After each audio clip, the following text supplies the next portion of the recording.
Now y'all can hear me. How y'all doing, y'all? Hope everybody's okay. Let me take a look here.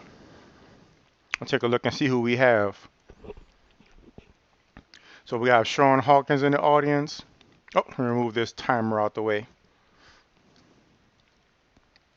We have Sean Hawkins in the audience. He's saying Dan Crenshaw is that veteran Fox contributor with an eye patch. The guy that SNL made fun of and Master Bill Quinsboy is a cartoon character. I'll check him out. Hey, what's going on, Junior? I'm pretty sure I heard a Mark Sargent something or other, Junior, but I can't remember.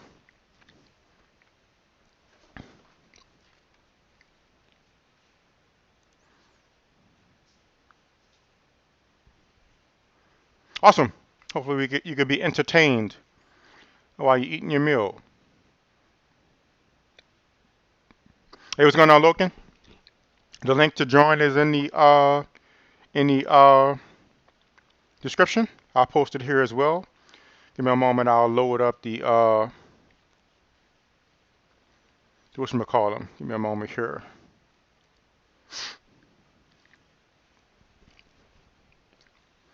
Let me make sure I load up the right hangout. Alternate between two of them now. Boom. So, give me a moment here.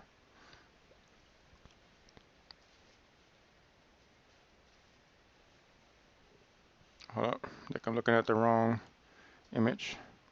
There we go.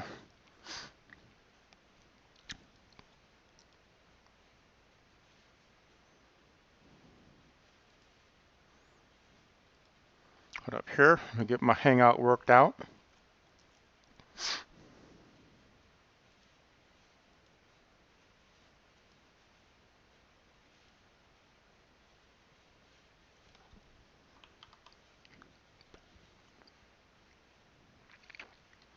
Need to add this account to my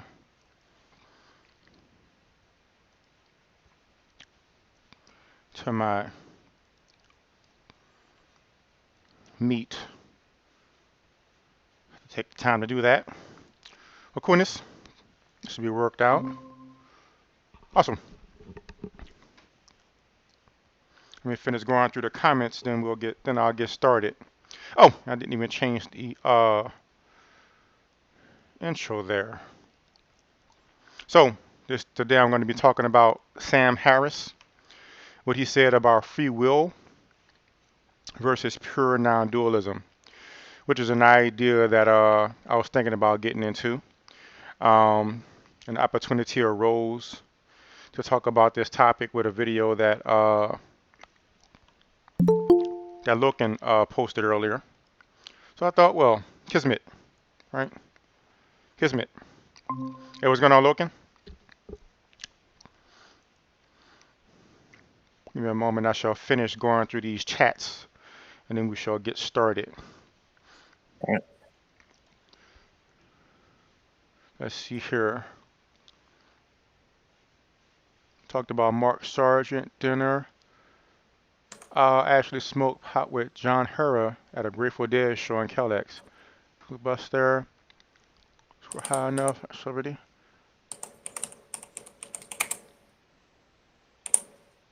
Man, it's about money, Sean. He's talking about how the taxes went up. They just extortionists. You need to call it how it is. It's not tax. It's extortion.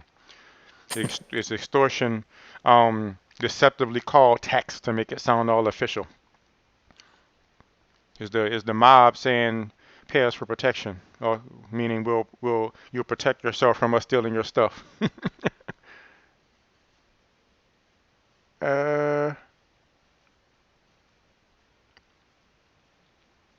Right. It looks like Maxwell Smart shared a link. I'll take a peek here and see what it's talking about.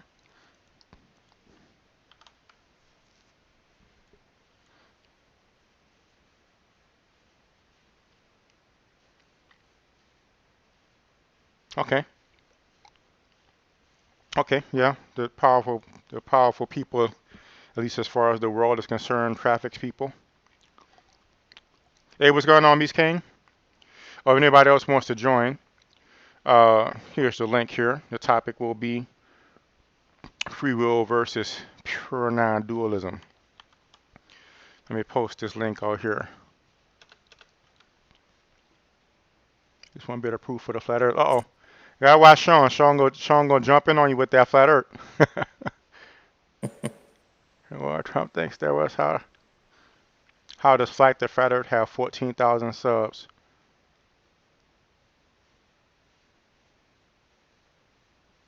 Ha ha ha. It's funny how presidents have speechwriters that get. I mean, how could you be any less genuine? I mean, it's just surreal that that we buy this nonsense. It's crazy, but that's the way it is. So, how your day been going, man? Good, man. Good. Awesome. And thanks for joining. Thanks for showing. So, what do you imagine this discussion will be like? What do you imagine I will unveil? Well, I'm not sure. Um, like my position on it is I'm not like positive like most neuroscientists like Sam Harris Okay. or people that are in that field, Okay. but I'm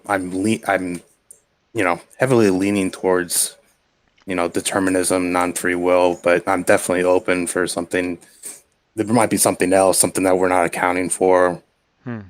Awesome. because we may not be able to, like physically, Okay. through experiment or some sort of ghost in the machine type of a thing. Okay. Or but I mean, if I were to bet on it, I'd bet no free will. Okay. Okay. So you're leaning towards what they say the neuro, and he always says we get mixed up what he is. He's not a neurosurgeon. He's a neuroscientist. No, yeah, All right. neuroscientist. And Yeah, you said because you're not really certain, but you're open to there being something more that can't be accounted for, basically by nuts and bolts science, eh? yeah, because I mean, regardless of whether it is or not, I mean, whether we have free will or not, neuroscience is still very young, and even someone like Sam Harris will tell you like there's shit tons to be found out. So, Hmm. Okay. Awesome. but I believe he is correct, and I mean everything like pretty much points that way. I have like two neuroscience textbooks, and but Hmm. that's like more on the like what happens on the molecular scale and the mechanics. That's right. But yeah, like yeah, the big questions, yeah, they're kind of hard to answer. Like, what is consciousness? Blah blah blah. Okay. And what things do you envision, like when you say things that ghost in the machine or things that can't be accounted for by experiment or something like that? Yeah, like just I don't know, maybe some sort of something involving I don't know, maybe like quantum biology or because like there's certain things that I don't know. There's just things that like we might not ever be able to kind of take account for because it's just so chaotic and it's just so complex because like you even have to take into account like how like the water molecules are acting within your brain synapse. It's just crazy. Like, and we just don't have the computing power to do that. And I don't know if you know we ever will. So you're But still relating it to biology. Oh, sorry. yeah, So you're yeah. I still mean relating it to that's biology, basically. yeah. I mean that would be my bet, but I just don't know. And you just say Eh, quantum biology. yeah, yeah. Just Okay. things that the yeah, just Now, how certain molecules interact, and it's just really yeah. now, from my understanding of his perspective, whether you call it brain chemistry or quantum biology, it would still be some sort of physical mechanism that's determining our thoughts and our decisions. Correct. So it'd really be no Yeah, different if you talk. I mean, It's I guess you're right. I mean, ultimately, yeah, but really just a okay, scale of the okay, mechanism. It okay. I will. mean, like maybe there's just something.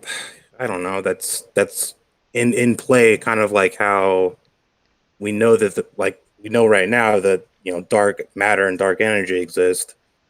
We know for a fact. I mean, those are just labels on things that we just it's just mysterious, whatever. And there might be just something else that's in play with us, just ever so slightly that we just can't take account, And into you said account. like what again?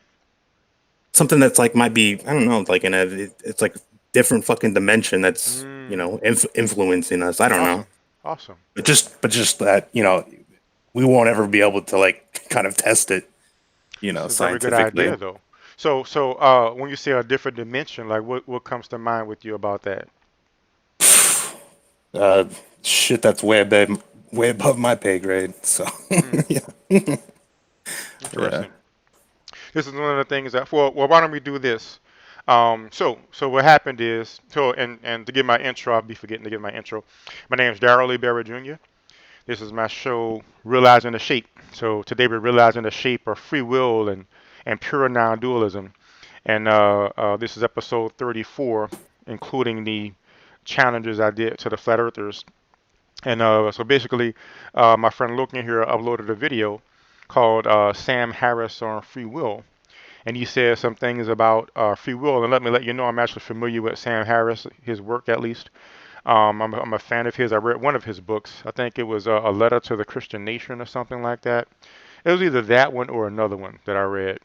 And I've seen several of his talks. So I've seen several of his debates. I think it's pretty cool. He speaks very well. He's very. You could tell he has an extremely sharp intellect. And I actually have his book Free Will, and I actually enjoyed it. No, actually, I have the book Free Will, but actually have his book called Lying as well. I have about four of his books, and his book Lying I really liked. Matter of fact, the Flat Earthers probably should read that one because.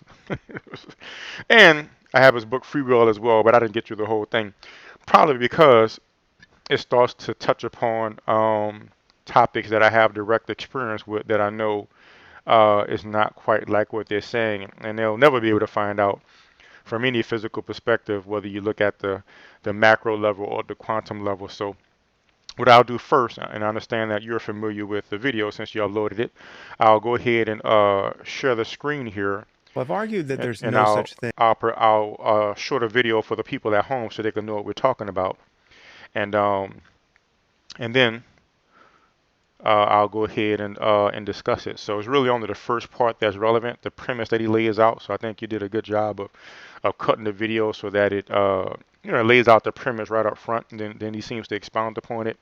But the premise is, if that is his premise, which apparently it is, then I'm sure you could imagine it's like thinking about flat Earth believers. Like they start off with the premise that the Earth is flat, and I'm starting to understand that this is why their understanding and their reasoning and their logic is so poor, because they start off from the premise that the earth is flat, and then they basically filter everything through that belief. So they distort everything and they have to lie because they're just deluding themselves.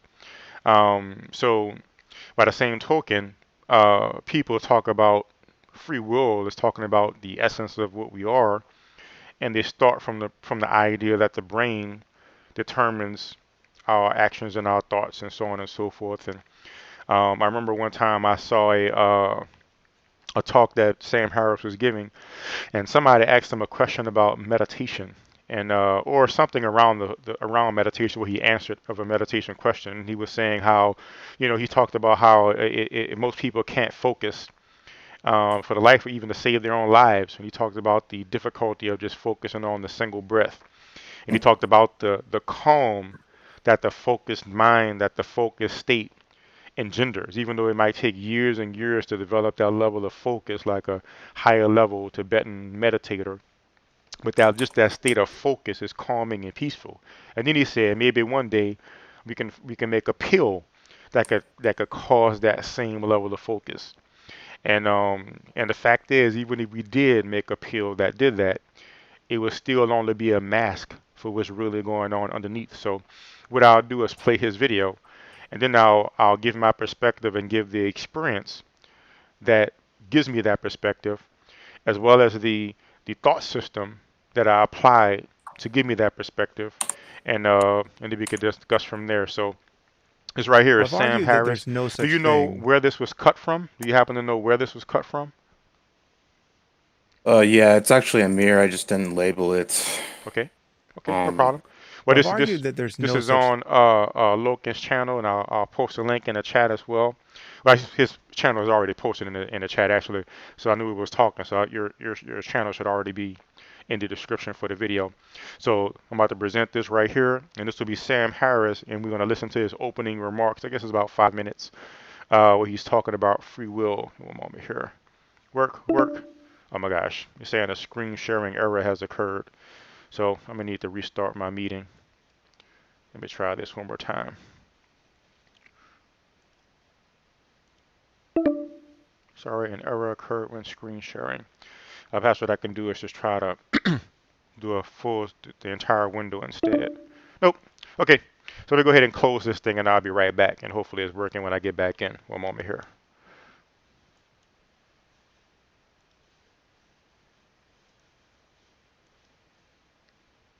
And while the video is playing, I'll try to see if I can scroll through the chats a bit as well. Or maybe I'll just scroll through the chat after it finishes playing.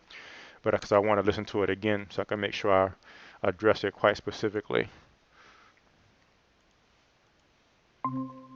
Right? So let's see if this is working now. Right? Present a window, and yes, it's working. They say something that fixes something quite easily is just a restart, so that usually works. Boom. So everybody should be able to see that. So this is the video, Sam Harris on free will from Logan's channel that he posted earlier today. It looks like July 8th. It's today. Sometimes I don't know what date it is. So let's take a listen, and we'll see what it's talking about. Well, I've argued that there's no such thing as free will. So what is there? Well, there's luck, both good and bad, as well as what we make of it. Actually, that's not quite true. What you make of your luck is also just more luck. Once again, you didn't pick your parents. You didn't pick the society into which you were born. There's not a cell in your body or brain that you created. Nor is there a single influence coming from the outside world that you brought into being. And yet, everything you think and do arises from this ocean of prior causes. So, what you do with your luck, and the tools with which you do it, even down to the level of the effort and discipline you manage to summon in each moment, is more in the way of luck. Now, most people resist this idea, seemingly at any And intellectual really, cost, for that's reasons that really it's only like less than a minute. So I'll play it one more time, and I'll even though well, I I've know you argued heard that it, there's I'll no narrate the such points. thing as free will. Actually, it's So closed what caption. is there? Well, there's luck. So you're saying he's argued there's no such thing as free will. What is there? There's Both good luck, and bad, both as good well and as what bad we luck, make of it. and what we make of Actually, that that's luck. not quite true. What you And make of your luck is also just more luck. Once again, you didn't pick your so parents. one key point he said you didn't pick your You parents. didn't pick the society. And maybe I'll note this down so I can make sure I cover every point. So you didn't pick your parents. Into which you were born. Society, There's not a cell in your body or brain that not you a cell created, in body or nor is there a brain single that influence we coming from created. the outside world that No you brought influence into being.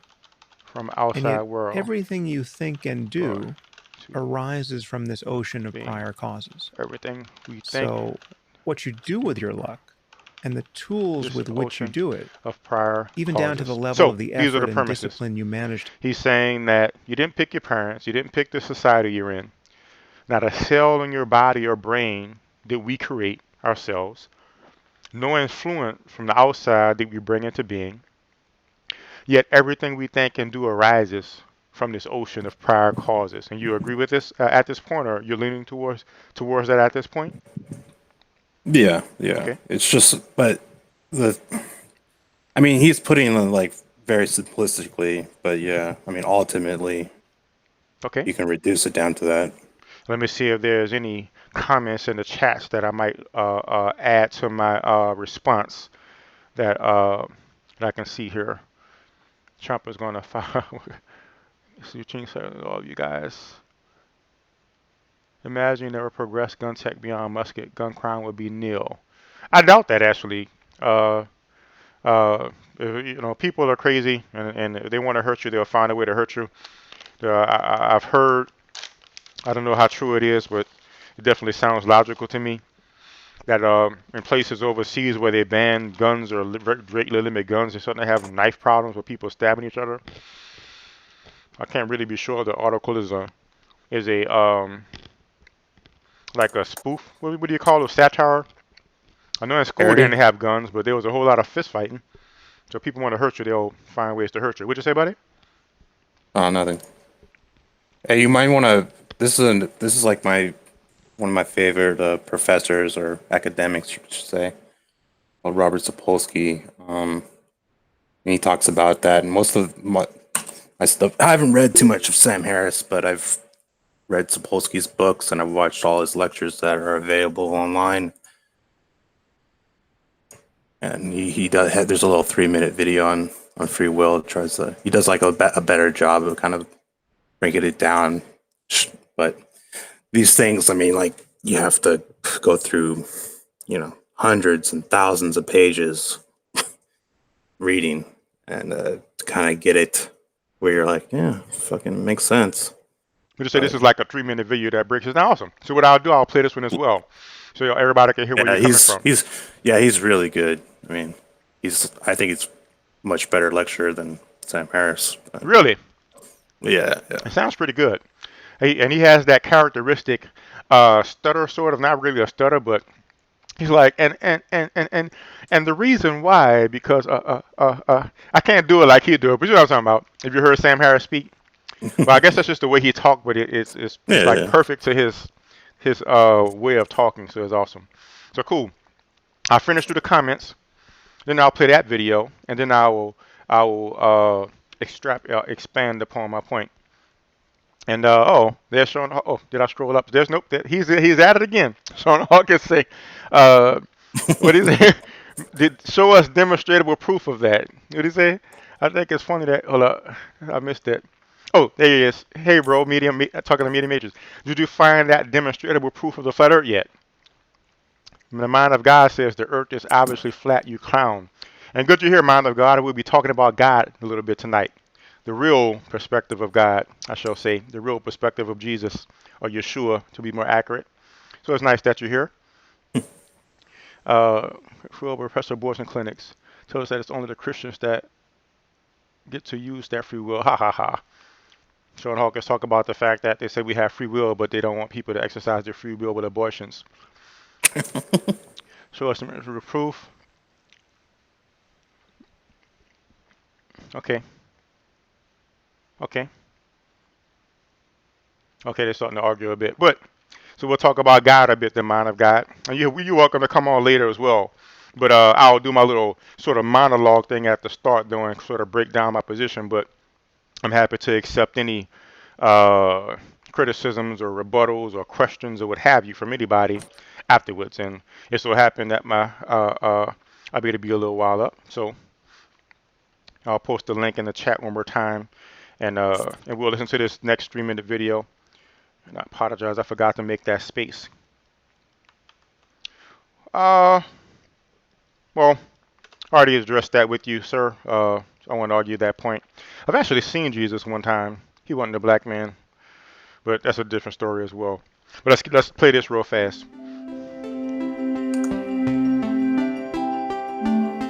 Okay. This is somewhere in all. Check this out. So he starts off with this image here. Free will is nothing but a myth. All right. And the name of this video is Why You Don't Have Free Will, Your Breakfast Food, Biology, and Culture. Okay. From Big Think. All right. And this is Robert Sapolsky. It's only 3 minutes.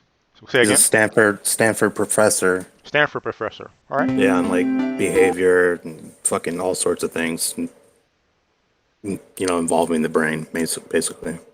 All right. Let's check it out. This is somewhere in all of this, studying the biology, behavior, somewhere in there when you're realizing activity levels in this part of the brain 1 second before this act, what you had for... Oh my gosh, I forgot to play it for y'all. Hold on, let me, I forgot I stopped presenting. I forgot there was another video coming. So give me a moment here. I'll present to you guys at home, and y'all can hear this too. Then I'll talk about my experience and perspective and of how the universe is actually structured from the most fundamental level. I may talk a bit about, I guess because Gamana God is here, I'll probably talk a bit about how that relates to God. I kind of touched upon it the other day, but I'll go into a bit more detail. Let me start this thing again here. So he's saying free will is nothing but a myth. So somewhere in all of this, studying the biology, behavior, somewhere in there, when you're realizing activity levels in this part of the brain 1 second before this act, Okay. what you had for breakfast all the way back. So he's talking about something I've read or saw discussed before about how the brain, something happens before the action takes place. Even sometimes before the person realizes that they're going to make the action. You know what I mean? Like they notice the signals going on to inside. like what culture your ancestors evolved, to evolutionary. All of these are influencing your behavior. Most of these variables we're not even aware of. They're subliminal. We never would have expected it. Inevitably, somewhere in there, you got to sit down and start having the free will discussion. So is there any free will in there? And the polite thing that I've sort of said for decades is that, well, if there's free will, it's in all the boring places, and those places are getting more and more cramped. If you want to insist that today you decided to floss your teeth starting on your upper teeth rather than your lower teeth, rather than the other way around, that was an act of free will, whatever, I'll grant that one to you. That's where the free will is. In reality, I don't think there's any free will at all. If you look at the things that come into account as to whether or not someone is going to do the right thing in the next 2 seconds amid a temptation to do otherwise, and the variables in there reflect everything from whether they are having gas pains that day because of something unpleasant they ate that morning, that makes us more selfish, more impulsive, etc., to what epigenetic effects occurred to them than when they were a first trimester fetus. When you look at the number of things we recognize now that are biological, organic, where 500 years ago or 5 years ago, we would have had a harsh moral judgment about it, and instead we now know, oh, that's a biological phenomenon. When we look at that, either we can say the last 500 years of realizing all of this biology is going to stop right here, and there's never going to be a new piece of knowledge in that area. Yeah, there's areas of behavior we still can't explain biologically. But if all you can do is see the logical direction we're going with that, is what we're going to get to the point is recognizing, yeah, we're biological organisms. This notion of free will, for want of a less provocative word, is nothing but a myth. What's going to be really challenging, though, is figure out how you structure a society that actually runs humanely, built around the notion that we are merely biological organisms. And that one, I haven't a clue. If someone tells me, oh, nice shirt you're wearing today, and I say, oh, gee, thanks, I've just shown that on some fundamental level, I have trouble accepting there's no such thing as free will. No, actually, I picked this shirt today because the culture I come from has these values, and my visual, cone receptors told me that this shirt matches with this. And, you still have a reflex to attribute some sort of free will in sort of tiny little domains. If that's going to prove horrible and too difficult to overcome, that's fine. Where we need to do the heavy lifting is when we're making judgments about volition in areas where we harshly judge people. There we really have to do the hard work of thinking through that there's not a lot of free will going on there. Okay. One of the key things I heard starting him on mention. your upper teeth rather than your lower teeth, rather than the other way around, that was an act of free will. Whatever, I'll grant that one to you. That's where the free will is. In reality, I don't think there's any free will there.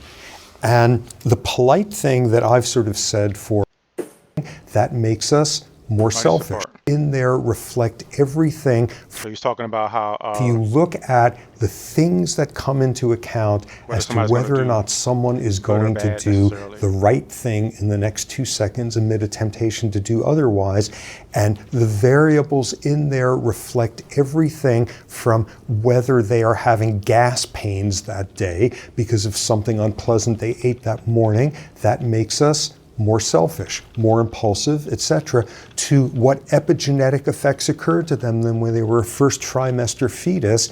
When you look at the number of things we recognize now that are biological, organic, where 500 years ago or 5 years ago, we here, and there's never logically.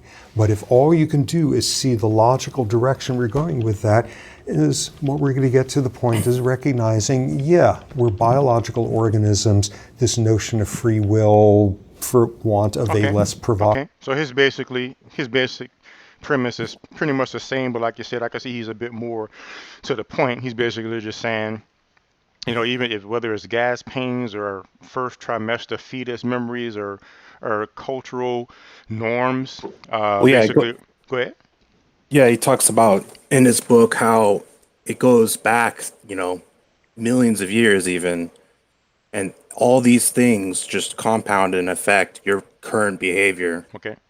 And and it's funny point in the book. He's like, okay, so now we understand it's complex. So, and, I mean, it's just an understatement. Like, it's so complex that's why, like, I'm almost skeptical that unless like quantum computing proves to be like just fucking amazing as some of those guys say it will be, I don't think we're ever gonna like figure out the human brain because we just don't have the computing power.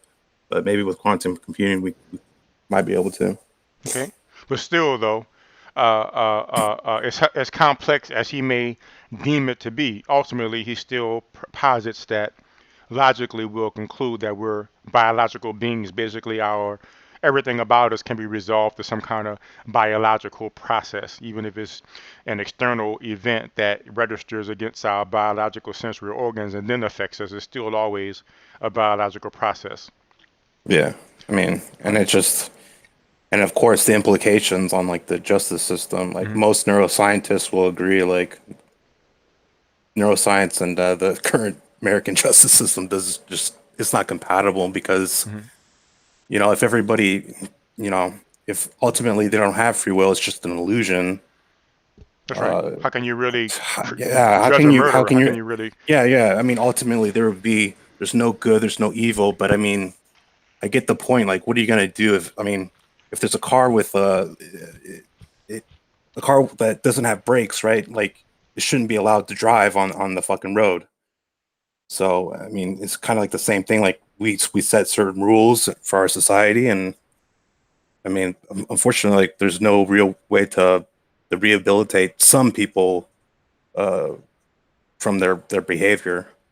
But yeah, it's hard. I mean, yeah, and then I don't know if science will be able to to fix these people or not But in again, the that'll future. still be the But result of their environment anyway. So I guess you can alter their environment or get some kind of chemical to them, like Sam yeah, Harris I was mean, saying. yeah, I think like maybe the only way would have to have some sort of like almost like a matrix style brain interface, and you kind of like kind of put them through the motions of certain simulations to where it changes their brain, you know. How do you And how do you and I understand that you can't necessarily speak for these two guys, but from your understanding of their position, how do you explain two people can have similar life situations and still have very drastic outcomes? Like somebody might be abused as a child and they grow up and become like they speak to help stop abuse, and somebody goes and like shoots up a school or something. yeah, So exactly. I how do mean, you it goes back to complexity. I mean, that's why I mean, doing it's good by the it, way, cruising? Keep going. it's a the cliche is the human brain is the most complex structure Hmm. known to man, and that's pretty much true unless we have alien technology in a bunker somewhere. But um, yeah, but as far as we know, that's the truth, and it's no, it's not And hyper, it's not hyperbolic to say that what or was that last point again? Hyperbolic to say what? It's, not to say they're not exaggerating when they say that. I mean, it's like it is the truth. Whenever you're saying like Sam Harris and I forgot that guy's name, Sapolsky. they're Yeah. not exaggerating when they say that there's no free will. In other words, Well, I mean, they're pretty solid in their position. I mean, that's the thing. I don't have their, I don't have the type of education to be that solid in that belief. But I definitely like lean towards that. okay. Now this is my Yeah, like observation.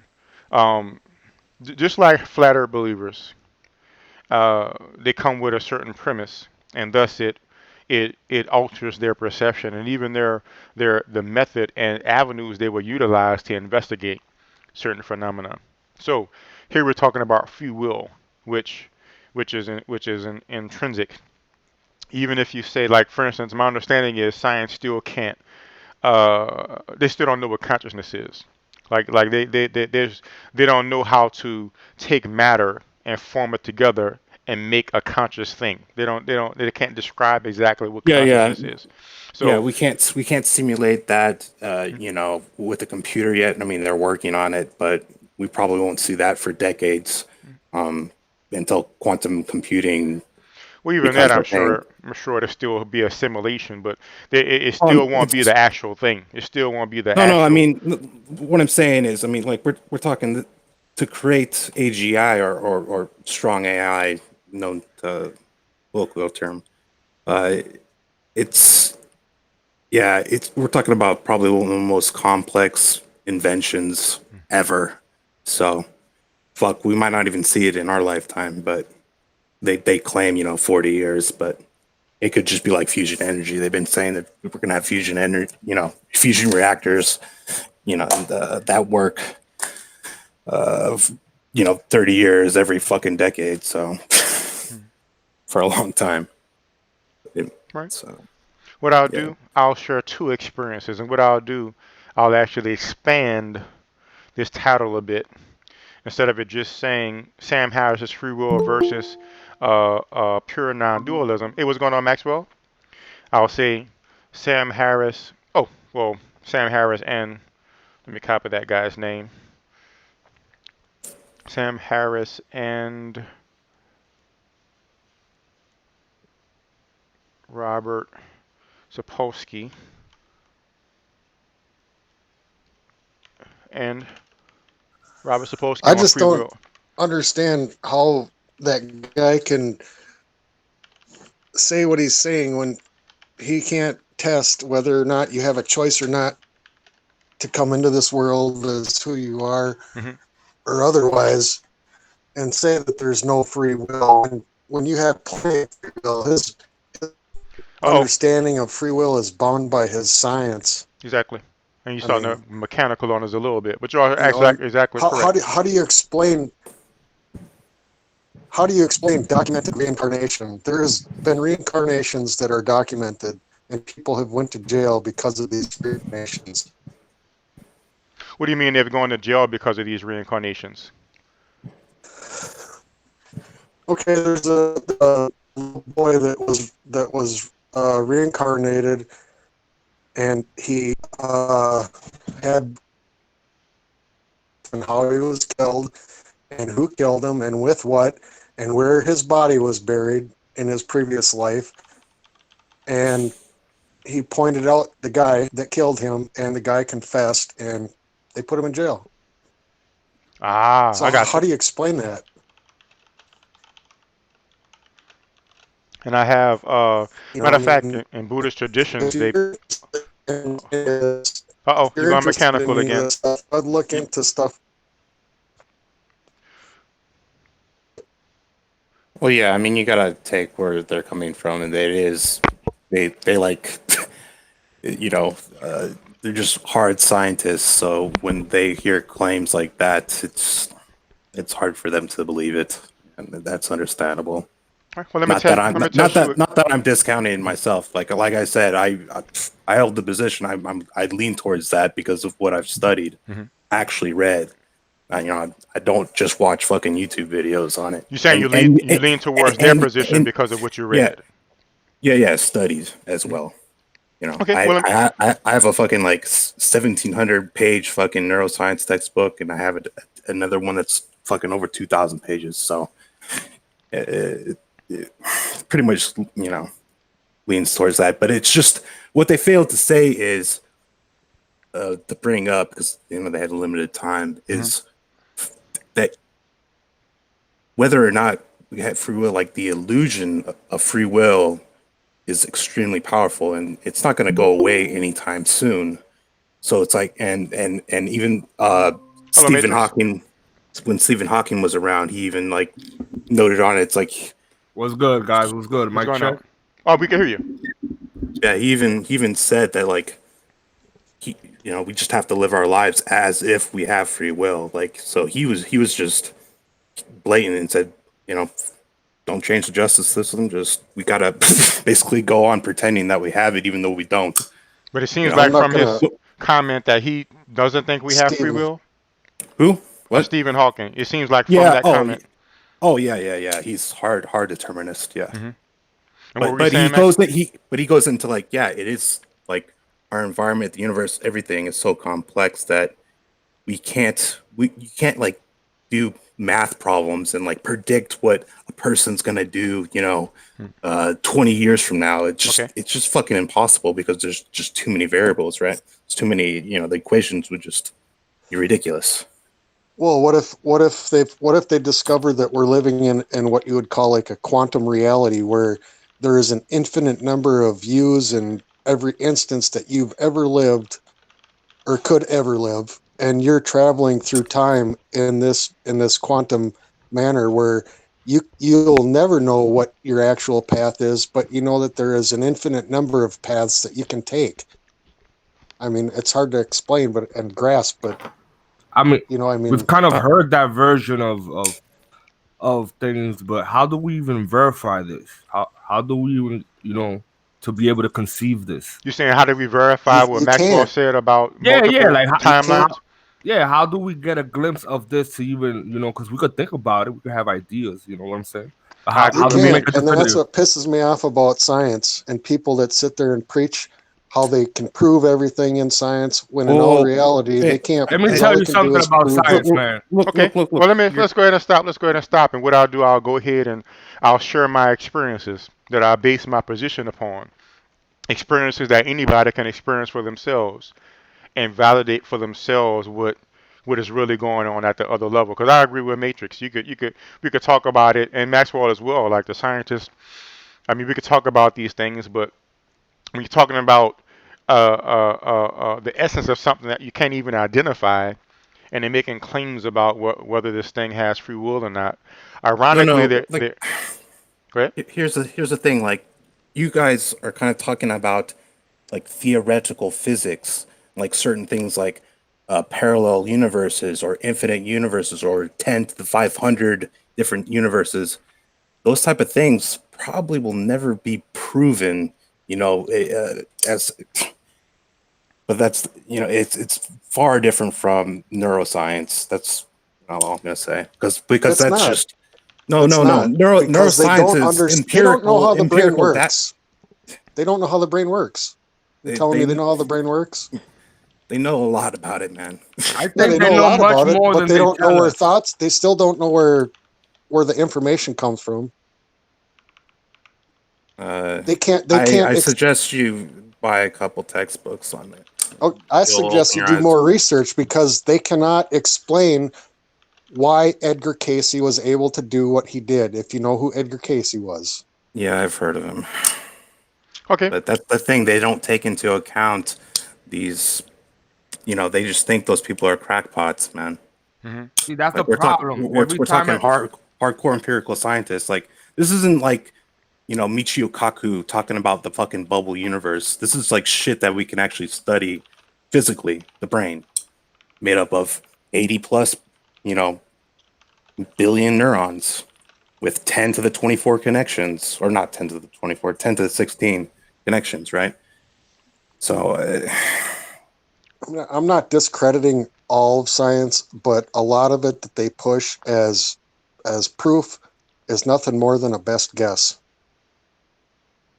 That's I yeah, agree with that. that's like theoretical physics, and I agree that theoretical physics is fucking whatever to me because how are you going to prove certain things? Interesting fucking thought experiments or theories, but it's nothing like actual fucking like the science of the neurons and how fucking synapses, the synaptic cleft and the neurotransmitters and all. Yeah, these are things that we can actually observe. And if you're suggesting that there's just some sort of like mysterious particles, influencing it from like a different dimension or something that's not physical, then maybe, but we don't really detect anything like that as of yet. Okay. Well, I'll go ahead and present my experiences to give my perspective as well as the basis upon which I found it, and y'all could and we could see what y'all think. And the reason why I expanded it to the non-physical dimensions is because we started talking about different lifetimes and it's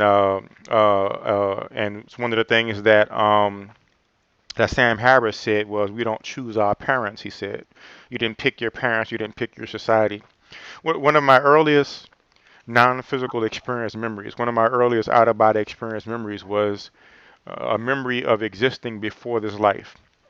And what happened is I was in this non-physical dimension, and I was looking at this. Uh, I mean, it wasn't really a television set, but you could almost describe it as a television set. Uh, uh, but like sort of in the ground of this dimension, it was sort of tilted up. Like if you can imagine like a stage, like a play stage, where it has like a little speaker tilted up from the floor, leaning back. It's something like that, but except it was like a television screen. And I was looking at this life play out. I was looking at this entire life play out. And there was a being next to me who was watching it with me. And I looked at him and it wasn't a verbal thought, but it was a mental exclamation. Like, this is what I'm gonna be doing? And he just had this look like, yes, that's your upcoming life. So I knew what I was coming into. It was not something that was stressed upon me from the outside. And even today, like even just the other day, I was watching Stranger Things, and when I watched a certain sequence in a movie, it reminded me of something I saw in the non-physical experience, like many many years ago. Because sometimes I would just see things, like I would be, let's say, meditating or in between a physical state and a non-physical state, and I would see a scene play out in front of my eyes, and then I'll watch a movie a decade later, like a new movie, like the season 3 of Stranger Things, and I saw that sequence play out years and years ago. Like it was about maybe 20 seconds of the TV show, but I remember seeing that 20 seconds of the TV show play out many, many years ago, and I thought that's what I was looking at. But I think y'all might have heard me on another show say that I have a sort of a tendency towards the future when I meditate and things, and sometimes I'll hear myself reading a book that I'll buy months or weeks later. The same thing happens with TV shows and things. Sometimes I'll see something play out, and there's a TV show or a movie that doesn't come out for a few months, and then I'll see that movie and be like, oh, that's what I saw playing out, that 10 or 20 seconds of that movie, and I was wondering what I was seeing. So so right there, I was actually seeing this life play out. And my understanding is I chose to come here and experience the life that I have. And even as things go by, once in a while that memory will come back, and I'll remember watching this occur. Like if I'll be in this life situation, good or bad or neutral, and I'll remember watching that scenario play. Another experience I had was and we can talk about how it came about more specifically, but just about the experience. I became aware. Actually, I guess you could say initially I became almost unaware. It was just I just simply was. And Hey, Darryl, hold that thought. okay, There. You know who Sylvia Browne is? yes, Well, she wrote a book that talks exactly about that. That you've chosen your parents to come into this and the people that you're going to interact with in your lifetime. You've chosen your life before you even get here. So I mean, And how is like Sylvia, you know, I mean, everybody all discredit. She's a carnival show, or you know, a con artist. Hmm. And Gene Dixon, you know, the famous astrologer, was a con artist. Blah blah blah blah blah. Hmm. But if they were con artists, they must have been pretty damn good con artists to be hired by like world leaders and people to do, uh, you know, to read their futures and to get for them to find the best path. They call them con Well, artists and hustlers and crazies when they're trying to discredit them. See, when you call somebody crazy, other people cease to listen to you because that word crazy, it implies a lot of things, right? So they use that word a lot. So that's what they do to these people that have different views on things. They discredit you. well, I'll say like many years ago, I looked into Sylvia Brown a bit. It's been so long, and I guess I didn't really commit it all to long-term memory because I don't remember what it was I saw or researched, but in my mind, she's not a big source to me, even though different people could parrot sort of new age things. But I can't tell you what it is I saw or experienced or read with her or something. But I would say she's not one of my trusted sources when it comes to medical physical information. But it is interesting that you say it's the same thing. But the fact is, this idea has been going around for a while, and what people might call the new age community. But uh, before I even knew about the New Age community, I had this experience when I was a kid, having out of body experiences. So to me, it's just the reality that I observed and experienced. But I can't really say where she got her information from. But I know she's not like a major source of. I guess she's not any. I don't consider her an authority, from my own perspective. And give me a moment, by the way. I have to pee. I'll be right back. And maybe I could talk about That that experience till I get back. But give me one moment. I'll be right back after I pee.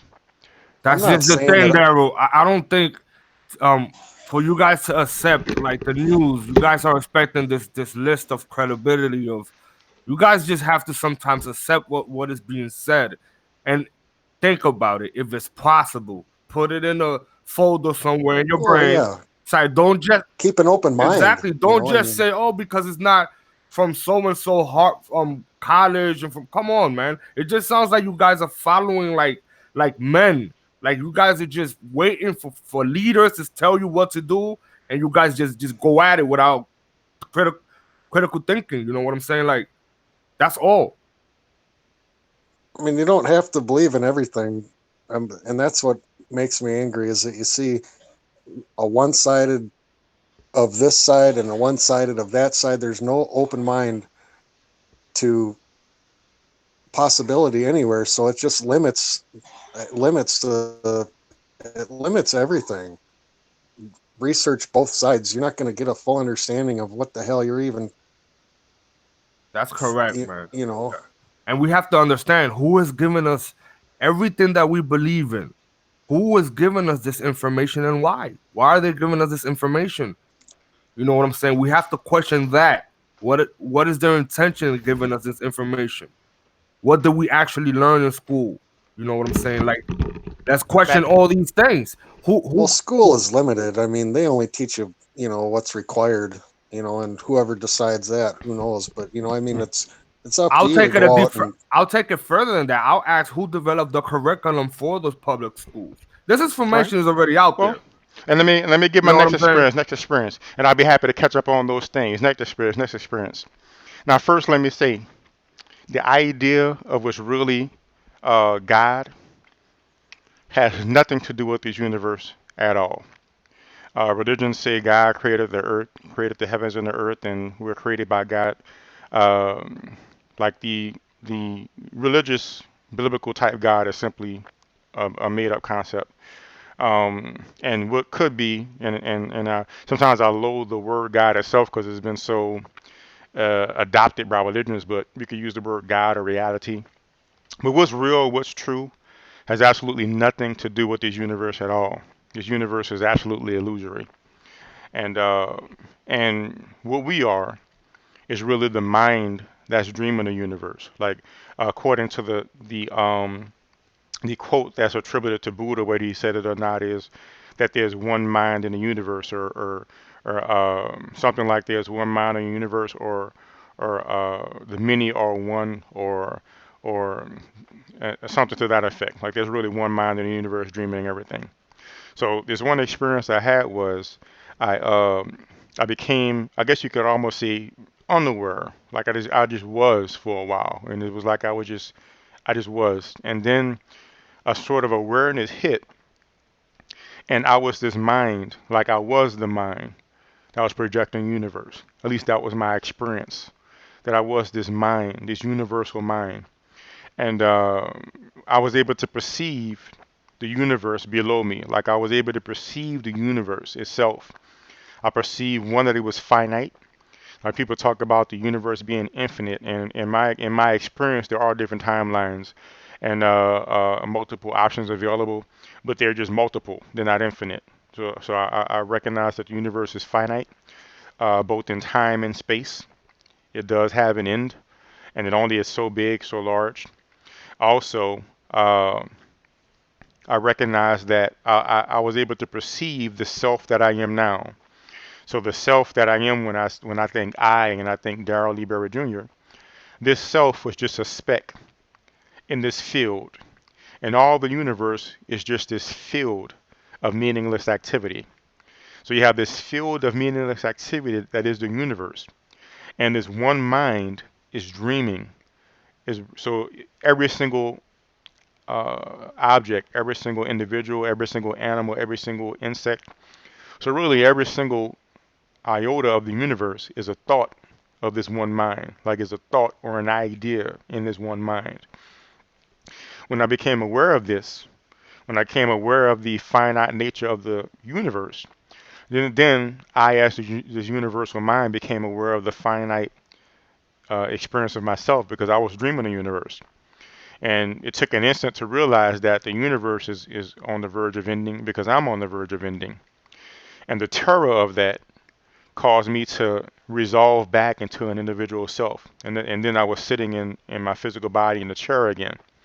So I can't really see how long this experience lasted for, but it seemed to be instantaneous, if not almost instantaneous, from this perspective.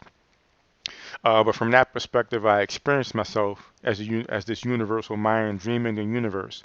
So, to one extent, you can say that Sam Harris and what's your guy's name again? Sam. Robert Sapolsky. Yes, Robert. I want to make sure I see his name so I can start to remember it. Sapolsky. So in one sense, you can say Sam Harris and Robert Sapolsky is right, that the individual self has no free will. But what they're not doing is acknowledging the fact that the individual self is just a projection. It's just a projection. It's just an illusion. And what we really are is the mind that's dreaming the universe. And from that perspective, every single iota of our lives was chosen and fashioned.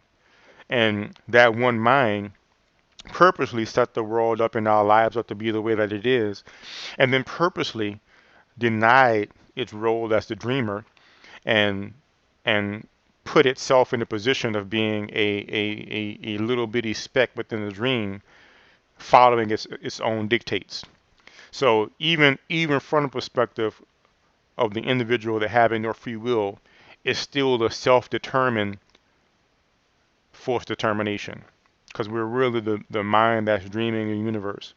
And so the first experience, of course, is just from out of body experience type experiments, where anybody can go out of body and have those experiences.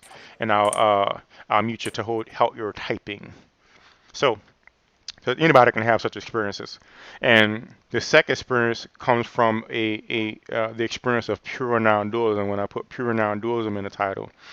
So there's this document called A Course in Miracles that basically describes the universe from a non-dualistic perspective. And simply in the process of starting to think about the universe in a different way, I thought about something differently that I held quite dear, and in an instant, the universe disappeared, and I was from the universal perspective. So, based upon, and these are just two experiences that I've had, but we can go into others that point out the fact, this perspective to me. But these are just two experiences that, in itself, to me, demonstrates quite clearly that one, the life that we have, we choose. When you go into, like he mentioned Sylvia Brown, but when you go into people like Lisa Royal, who I hold as an authority on these topics, and she channels the Pleiadians, their ideas that we make our reality as well. With my experience is that we choose our lives.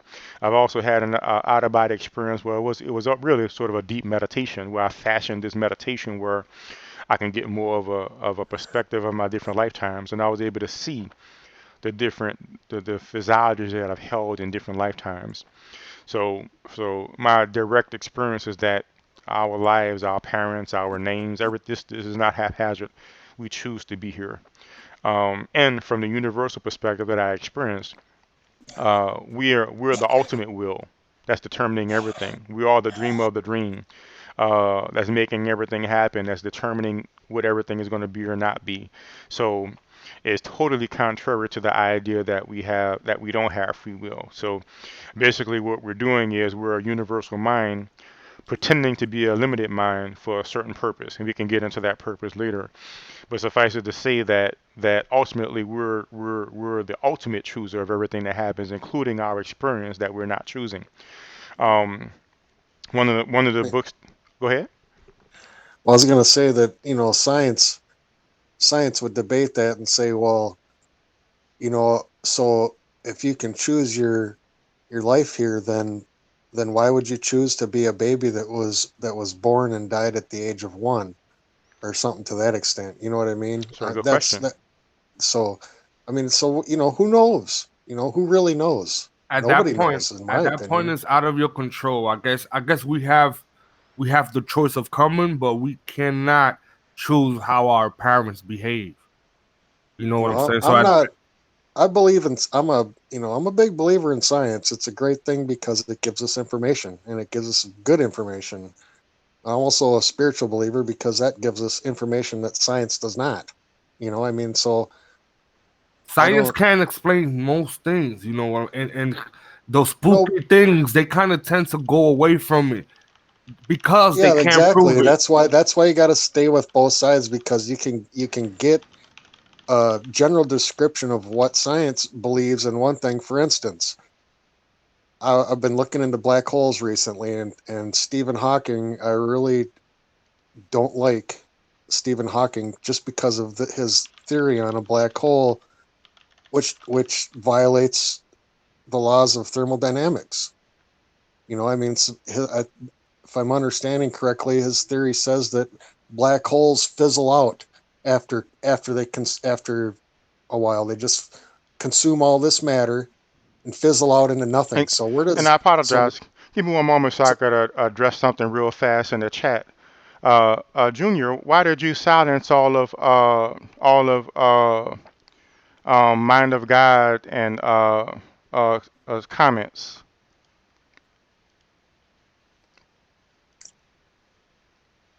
so back to so he's I mean he's a great thinker and a great mathematician and stuff, but One moment, let for me make sure science, I address this really, because I want to hear what y'all are saying as well. But I want to make sure that and it's unfortunate that there's going to be a sort of a time delay. But I want to make sure that people are able to speak their word. Um, so I want to find out why he silenced uh,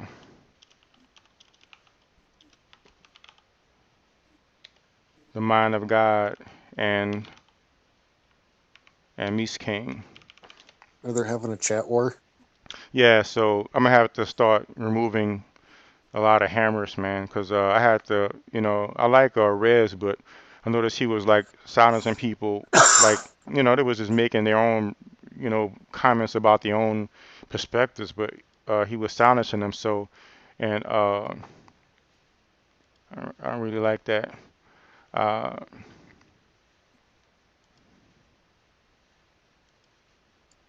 Bible states that we do. Like, I don't really see why these comments were deleted where mind of God is just taking his permission. So, I mean, his perspective. So, I do apologize for that. Um, Abuse of the authority of power. yeah. At what timestamp, Anexito? At what timestamp was his comment? So in other words, like if he made a disrespectful comment, I can see silencing that one comment, but I don't see why you would silence all of them. Most of his other comments are just, you know, uh, ha and you know, ball earth equals atheism and things like that. I mean that seems to be part of the conversation. Like, do you have a timestamp of when he was actually had a bad attitude towards Cruising J?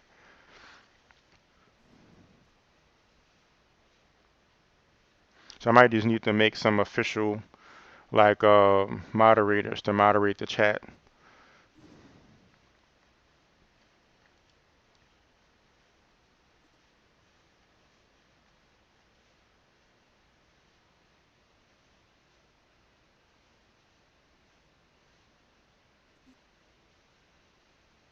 Do you have a what is your timestamp, Anexito?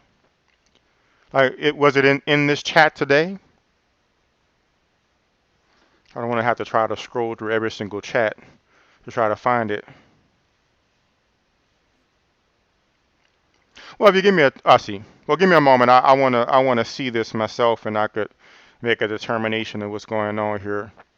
So it was basically, so you made a comment towards uh, Cruising with Jay. So I don't want any disrespect towards people either. So I see Mies King did a thumbs up. Uh, there was no feet clapping today by the mind of God. Mies King, please God, no. The mind of God, earth is obviously flat. You clown, relax. So I don't appreciate the clown, but that's not so bad. Junior said, what makes it flat though? The mind of God says God. The mind of God said Bible states we do not have free will. The mind of God, the Bible is an everything book for those who are not lost. The mind of God said feet clap. The mind of God said I do too. The mind of God, uh, what is? So it's a contradiction in what is. Haha, Sean Hawkins, you mad, bro. The mind of God, peace, DBJ. The mind of God, Jesus is a so-called black man. So I remember these parts, but I just wanted to make sure I didn't miss something. Mind of God, those who are not lost, treat the book as an everything book. The mind of God, please explain. The mind of God, Jesus is not black and the earth is a ball. Jesus is not black and the earth is a ball. Darryl Berry Jr. This is against the Bible. Uh, the mind of God, it is an everything book for those. The mind of God, those who misinterpreted are power hungry. The mind of God, Sean Hawkins, false according to the Bible itself and other scholars. The mind of God, stated again, please. The mind of God, Jewish and Jew are two different religions. LOL, okay. Don't take the mark of the beast, which I agree with. Mies King, WTF. Mies King, LOL. Mies King, it simply affirms the God of the Bible hates the person who takes it. The mind of God, his ways are above ours. Jesus himself proves reincarnation happens. The mind of God, okay. God doesn't take anything away from anyone. Everything is already his. The mind of God. Peculiar based on what we observe and assume. More forced vaccines. We only have one father, his in heaven. That was my father, not his fucking toy to play with. And to say he didn't take anything away, that was my father, not his fucking toy to play with. In the mind of God, Cruising with Jay, we only have one father and he is in heaven. So I think that's a perspective. You couldn't be more wrong. We all have a father of our own that is not that twisted dude. That's not my job. Yeah, so I mean, you know, so yeah, I mean, I could certainly understand. I could see taking offense to it, but at the same time, I could see that simply being his perspective. Like I know when people join, like let's say, become a nun, Jesus becomes like their husband, right? Or you know, like they're wed to juices basically. Or when someone becomes a priest, like in certain religions, like they're supposed to like basically 100% to God, and sort of like that Bible verse where it says, uh, you know, you'll leave your home and join into your husband's home, something like that. like when people get married. So I could see somebody having the perspective of, like the verse where Jesus says, "My brother and my sisters and so forth are those who believe as I do." So some people do have the perspective that they're so committed to their religion or their perspective that their true family is the people who believe in their religion. Their true father is God. So um, that can give some people some peace. So I can certainly see. I don't see why that would be such a thing to like delete all of his comments. I mean, maybe just that one thing, and I could take a look at it. But again, it seems like just his perspective. So I do want to make sure, like everybody knows, it should be clear that I'm certain that the globe the Earth is a globe. But I still want everybody to be able to come in and share their perspective and things like that. I pursue truth passionately. That's not my job. Um, Choosing whether that we agree on, yes, there has to be a point to it. There has to be a point. It will stop totally. This is going to be soon, in my opinion. Stories of God, people have been killed in His name. People die of disease, cancer. He'll wipe everything from your eyes, crying or pain. Real philosophies, and I'm almost through. I want to make sure it's fun. The Bible cuts right through. Right on, buddy. Let's see here. Um, Did you go to bed? Impossible. Denise King said, we got to chat about music. Cannot fault you for your optimism, peace, and blessing. Cruising with Jay. So it seems like he was starting to get even more positive. Sounds good. I'll check with you sometime. Uh, Too many ball earthers. We need good to hear. The mind of God. You're a baller Christian. Play socks. Zimbabwe dollars. Mind of God is legit. All right, he was put in timeout. Mies King said unacceptable. Looked like he was deleted as well. Mies King was timed out for 300 seconds. So, and you said I meant you, bitch, Junior. So MOG is full of shit. So I mean, you seem to be making more rude comments than they made, Junior. So I will keep you removed as a mod because I don't want people silencing people just for sharing their perspective of their opinion, and at the same time, um, you know, Mies King just said unacceptable, and it looks like he was timed out. Um, and you call people a bitch and call somebody full of shit. So I mean, yeah. Try to answer a question about the Bible corner with his lackey. Yeah, so that's not cool. So I saw other people doing hammers, and I tried to, I didn't want to be. Seemed like it was just a friendly thing to do. I know that some channels have everybody as hammers. Um, and one reason why I didn't want to hammer the flat earth people, no offense, because I didn't want y'all doing that to glow people, like muting their comments just because. But what I'm probably going to do is just back out all the hammers and just actually have some dedicated people who are going to be moderators and and yeah, she's awesome. Tell the comments reason.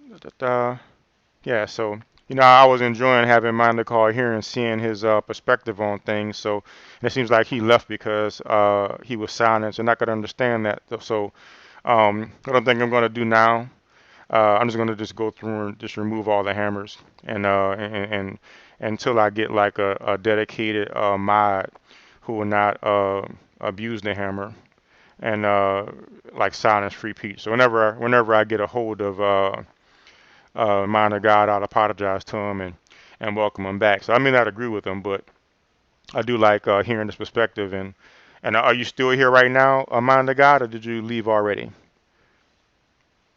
Yeah. So so I'm glad he's still here. So yeah, as far as I'm concerned, he just shared his perspective, his opinion. I think he was less offensive than calling somebody a bitch or saying somebody's full of shit. Seemed like to me he was just just sharing his perspective or his opinion. He may believe that you know uh, God is his father more than his biological father. So I can't fault that. That's his perspective. So That's what I'll do. And one time I'll come back and try to establish some kind of moderator rules. And when I make somebody a moderator, I'll go ahead and make sure I have some rules about what should be moderated and what shouldn't. But I definitely don't want to have a scenario where we just booting people just because we don't like one thing they say or something like that. Um,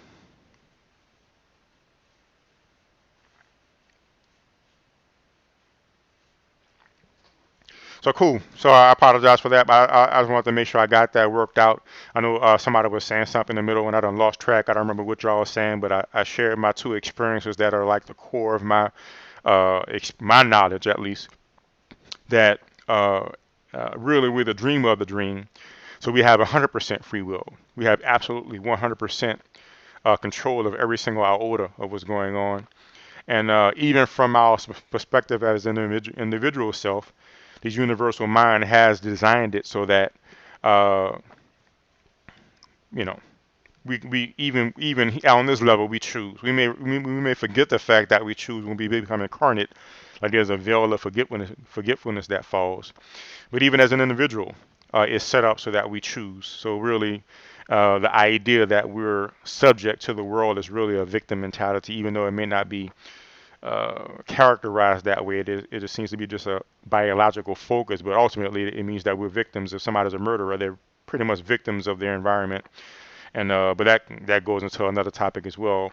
And then No, no, that's that's not their perspective, but yeah, I know what you're saying. yeah, like I said, I understand that's not their Yeah, perspective. They're looking at it from a 'cause biological perspective. you But definitely like even Sapolsky is against like learned helplessness and all that shit. Yeah. what were y'all getting into? I just want to make sure I address that. What are y'all getting into as far as uh and what we could do, Sean? By the way, Sean said he doesn't abuse the hammer. So if you would, Sean, just keep a lookout for if people is being seriously abusive or what have you. But you know, I don't think just people's opinions or perspectives should be causing them to be banned or something like that. And what were y'all saying? Go ahead. I think I was just going off on a rant. And I like to hear what you were Oh, saying, but I want to You're make sure talk I actually focused was on what you were saying. I was talking about black holes and Stephen Hawking. Okay. He doesn't agree with yeah. Stephen I Hawking's don't view. agree with. I don't agree with the because science took in is basically pushing Stephen Hawking's theory about black holes as fact when in fact they don't know because it's just it's a guess. They don't know. Now there's another theory that says that whole universes are possibly existing in black holes. They don't know. They the observable universe is observable, and it's stated like that for a reason because we can only observe uh, not even a fraction, the smallest fraction of what a life of a black hole is. I mean, Yeah, I mean, we're not going to be they sending just a probe in there anytime soon. And even if we could, how's it going to transmit back to us? So yeah, it's exactly. pretty much going to probably remain a mystery, and it's not going to be any like empirical science involved in that. No, Just and unless we can, like I said, have like maybe it's really advanced computers, but well, yeah, the quantum computer might start answering questions. yeah, I yeah. mean, If we can like actually with simulate Michael. these extremely complex things, but even then, I mean, it's still it'll give us a more certainty than Stephen Hawking or people of his ilk. But Now, in defense of science, let me say this, and I looked into this a while ago, so I may get which planet it was wrong, but this is a fact of discovery. Like basically, so we understand that we have Newtonian's gravity, and they use that to help understand the orbits of the planets. And what happened was they realized that the orbits of one of the planets was not accurate. It was not Mercury. matching. Oh no, this is in the other direction. This is out there like Uranus or Neptune or something like that. But let's say they knew Neptune. So let me try to think of the order. Okay, so I think they knew Uranus, and they knew the orbit of Uranus. At least they supposedly knew the orbit of Uranus. But then they noticed that the orbit of Uranus was perturbed. It wasn't behaving according to the Newtonian laws of physics that they understood that matched for everything else. So they applied their calculations to it, and what they found was that the alterations and the perturbations in the orbit of Uranus had to be due to some object of a certain size exerting a certain gravitational field right about there. Correct, and that's where Einstein's general relativity comes in. It's just it's built. It improves Newtonian physics. Well, no, no. So I'm still talking about just the realm of Newtonian physics and gravity. So they realized that Uranus's orbit was perturbed, and they knew that something had to be right there about this size, exerting this type of gravitational field, which altered that gravitational, at least the orbit of Neptune, of Uranus, and then they pointed a telescope there, and they found Neptune. So Neptune was discovered not because they were just pointing telescopes here and there and here and there and here and there and like, oh, I pointed my telescope there and I see a planet. No, they understood gravity, they understood orbits, and from their understanding of that theory, they was able to calculate the orbit of Uranus. And because of the orbit didn't match their calculations, they concluded something must be altering that orbit because they had already verified their math enough to know that this is sound. So they knew something had to be there altering the orbit of Uranus. And then that's how they found Neptune, which fits the size, exerting the size of a gravitational pull to exert that influence on Uranus. So that's how they found the planet Neptune. Not because they looked at it first, but because they knew from their calculations and they predicted something had to be right there, and they pointed their telescopes there. So when they're talking about, like, I haven't looked into the black hole studies that they're saying universes could be in black holes. I mean, I've heard people talk about it like you just did, but I haven't looked into it yet. But I can say that from in my research of what I did look into with science, when they predict things, they're not just making up stuff like flat earth believers do. They're not just making up stuff just to fit what they believe. They have some sort of basis behind Yeah, I mean that they make prediction. models for it, but yeah. I mean, it's Yeah, still based exactly. upon Like, something. Einstein or whoever, I don't know, was it Einstein that predicted that gravity was a wave? And they just discovered that Yeah, gravity is a wave with yeah, that yeah, gravitational experiment waves. LIGO, and Yep. they Multiple so times now. But what do y'all think about those experiences? And I know y'all didn't have those experiences, but I will say right now, before we go even further, you can. Like my book Travel Far is online. Anybody can learn to go out of body. You can explore your other lifetimes, and you can see what it's like before you incarnate. And by simply learning a different way of thinking, I found that you could dissociate from this perspective, at least temporarily, and experience that universal mind perspective and know that you're the dreamer of the dream. So it's not just something that you have to believe. It's not a religion. And by the way, the teaching that I studied to get to that point is A Course in Miracles. Like A Course in Miracles is largely misunderstood today. But A Course in Miracles is a teaching in pure non-dualism. And in my application of A Course in Miracles, that's how I had that universal experience where my individual perspective just went away, and the universe just went away, and I was this universal mind as an effect of applying these ways of thinking to things. What do y'all think about those experiences? What do y'all think? Given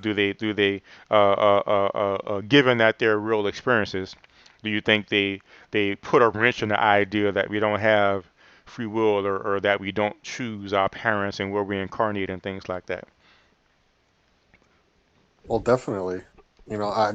I just last night, as a matter of fact, I looked into uh, inducing an OBE, and just and I've never ever really looked into it, but I've found out, I don't know if this is true, maybe you can tell me or not, that Hmm. you have to wake yourself and while you're in sleep paralysis, and then while you're feeling these vibrations, you have to basically slip out of your body without moving any part of your body, or making your brain move any part of your body. Otherwise, you'll just wake up and you won't be able to get to the next level of OBE.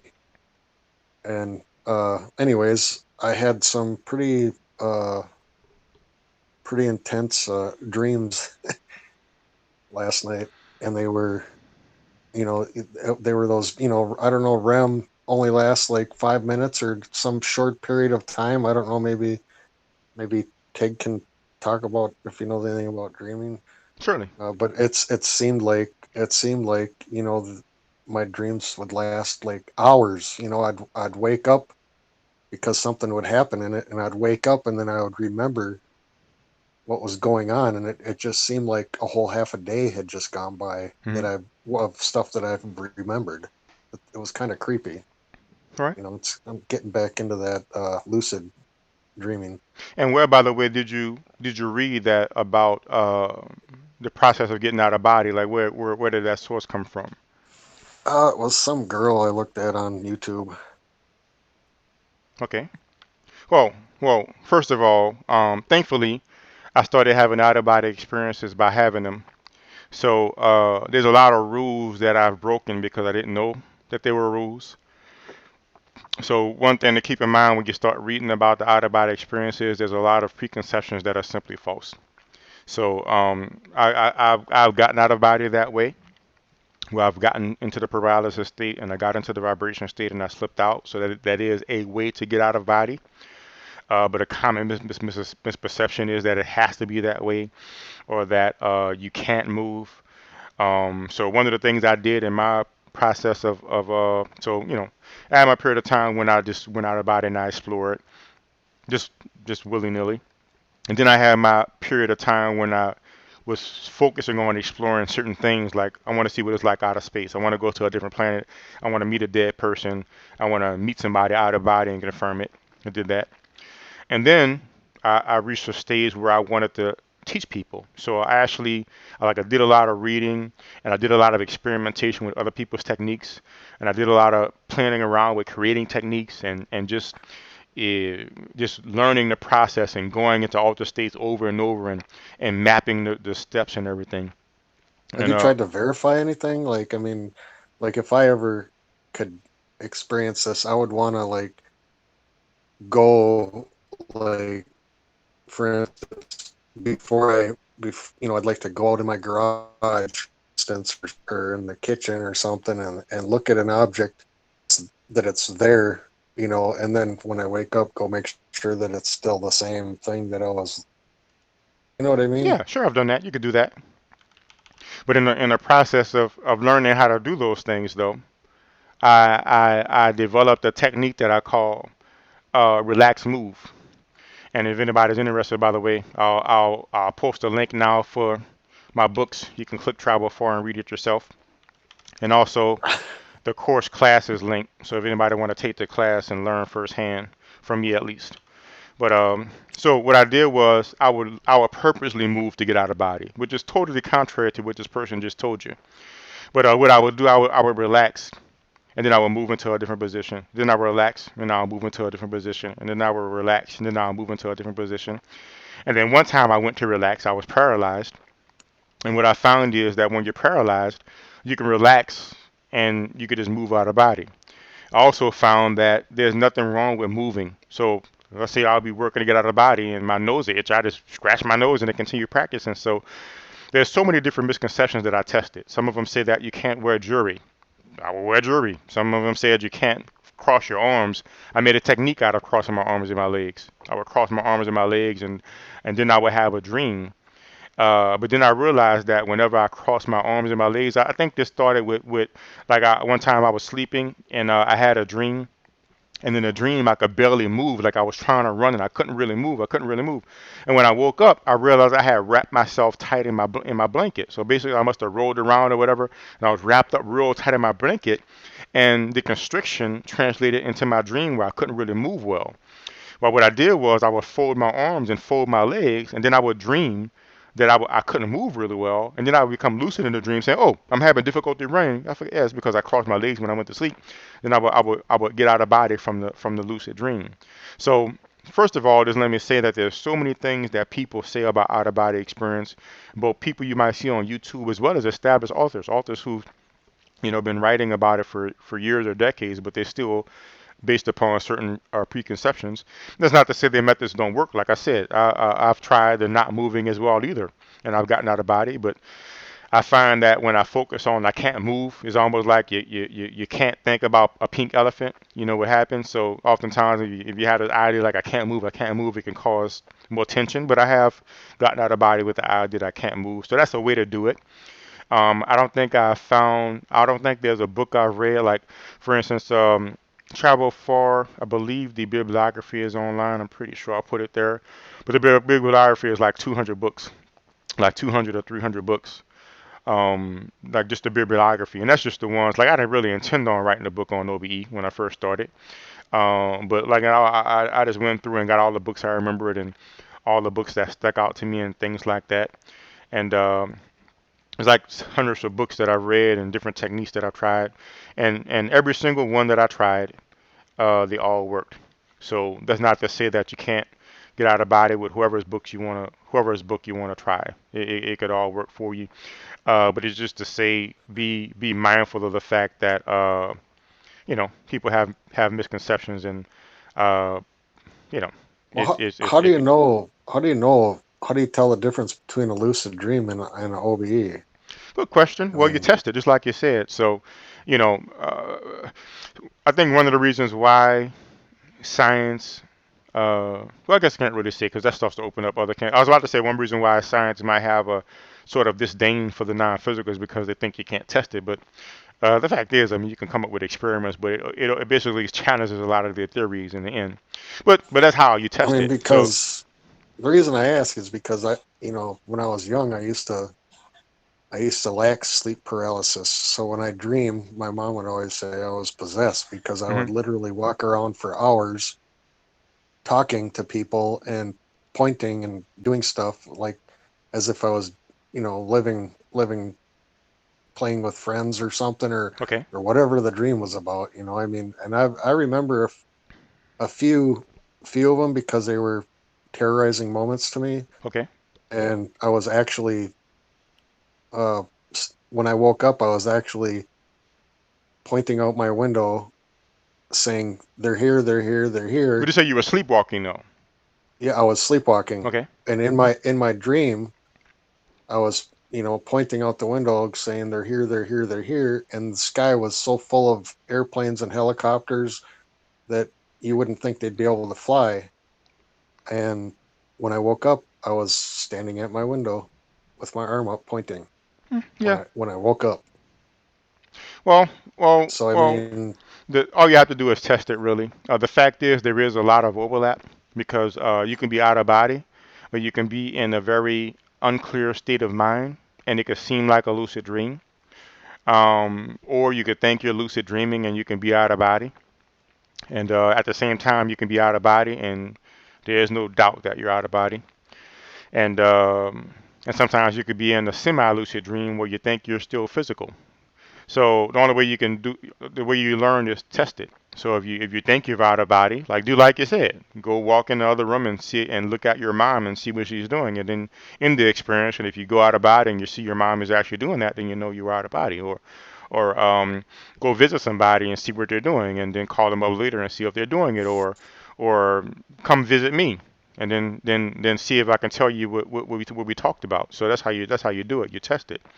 So and that's so what I I guess did. you could try and force your lucid dream into moving out of it. That is correct. I So mean, a lucid dream, a true lucid dream. I'm not talking about a not a body that you mistake for a lucid dream, but a proper true lucid dream is a hallucination that you're having that you're conscious of in the middle of. It's literally just a hallucination. Just like when you're driving down the street. I know sometimes our mind wanders and we daydream, or you're in an elevator and you're going to your floor and your mind wanders and you daydream, and you're standing in an elevator and your eyes are open, but you're seeing something else. You're seeing yourself on a beach in the Hawaii, and you're thinking about whatever, right? But your eyes are open, but you're seeing that. You understand what I'm saying? And we all experience that. So the same thing happens with a dream. It's literally a hallucination, and you could become lucid in a hallucination, and it's really just a lucid dream. But while you're lucid dreaming, you're in a very, very deep altered state.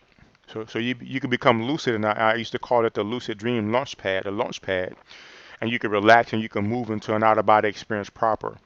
So but sometimes that even doesn't work. Sometimes you try to get out of body and you still end up in a lucid dream. So it just takes some practice. Sometimes you just can't get out of body. But if you just practice and experiment, you'll be able to establish for yourself, hey, I met Darryl and we had this conversation and we confirmed it the next day. So that had to have been an out of body experience. Oh, so this experience, it didn't seem that way. It seemed more dreamy. So I don't think that's an out of body experience. And you just start to be able to differentiate. That's all. It's simple. So I think people think about it and they think it's just some kind of airy-fairy thing and you just got to believe it, but it's not a religion. It's an experience that you can have and you can test and verify for yourself. If you look at this book here, like I wrote Travel Far I did write it from a metaphysical perspective because there's a period of time when I was really against science because it didn't accept these things.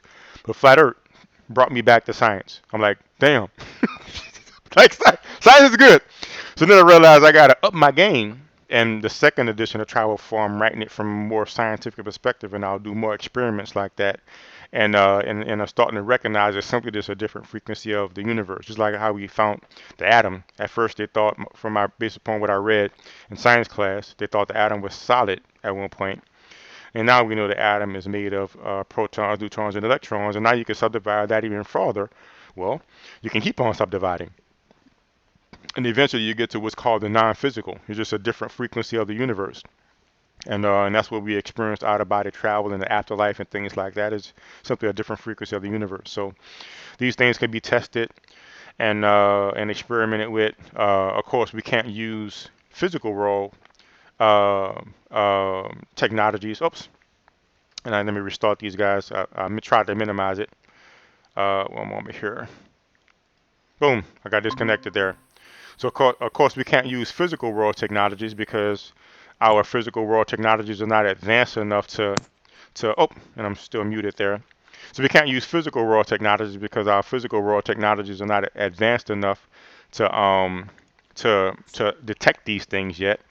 But I believe eventually we will be because when I study ET interactions or when I learn about how they direct their craft, they have technology that interacts with consciousness.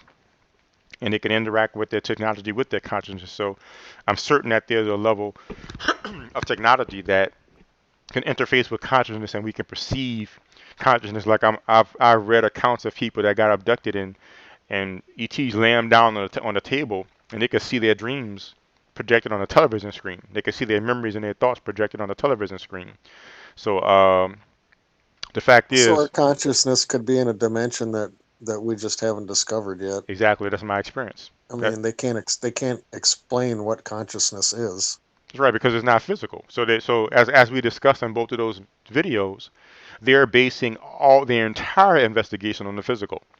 So they're limiting their investigation to what's physical. Now, from the mind's perspective, again, the mind is the dreamer. The mind controls and directs everything. So the mind does have a mechanism to control us, and that is the brain. So the fact is, if you study the brain, you will see that the brain activates and then the physical body activates, or the brain activates and we have a thought or something like that. But that's because the universal mind is sending its signals into the physical world, and along the way it reaches the physical brain, and then we think we're having our individual thoughts as an individual. But the fact is, from a certain perspective, we are being remote controlled, right? But the By next what level is the though? fact that by us, by the universal mind. No, So I know, but I mean, all right, so to get into more detail now, so right now we're about to go into a realm to a frequency or a level that I don't have any direct experience or observation of. But I read this book called The Disappearance of the Universe by Darryl, and he was visited by these two ascended masters, and this is what they said. They said that, like I said, like my experience, there's a universal mind. This universal mind is dreaming everything, but it wants to make the universe seem real. It wants us to believe that we're real and the universe is real. So it set it up to mask its directing of the universe. And what happens is the signals that come from the universal mind is first is thought, and this thought becomes dual, and then we get into this world of duality, And and stars like our sun sends out waves of energy, and one frequency of energy is electromagnetic chi. So this thought from the universal mind becomes these duality waves, which then manifest as chi, which is really thought, but thought from a slower level becomes energy, sort of this pranic energy or this chi energy that radiates from the sun, and we're all bathing in this energy, this chi energy. You can see it if you learn how to develop auric clairvoyance. And this chi energy influences our brain, and then our brain influences our body. But since our technology can only see the physical, all we see is the brain, and we conclude, well, the brain is doing everything. But really, the brain is simply reacting to the energy that's influencing it, and the energy that's influencing it is being sent out from the sun, and the energy from the sun is thought energy coming from its universal mind. But all of these mechanisms is just to mask the fact that the universal mind is doing it. So if you focus on the individual perspective, you can say, yes, we're being predated around and we don't have free will. But again, that'll be a dead end unless you recognize that we all, the universal mind is all a trick. Oh, and I remember that quote now, there's one mind appearing as many. That's a quote that's attributed to Buddha. There's one mind Mind of appearing as many, many. yeah. Yeah, so we seem to be many, and we seem to be individual, like Logan was saying. Hawkins was like, we need to behave as if we're individual, because it seems that way.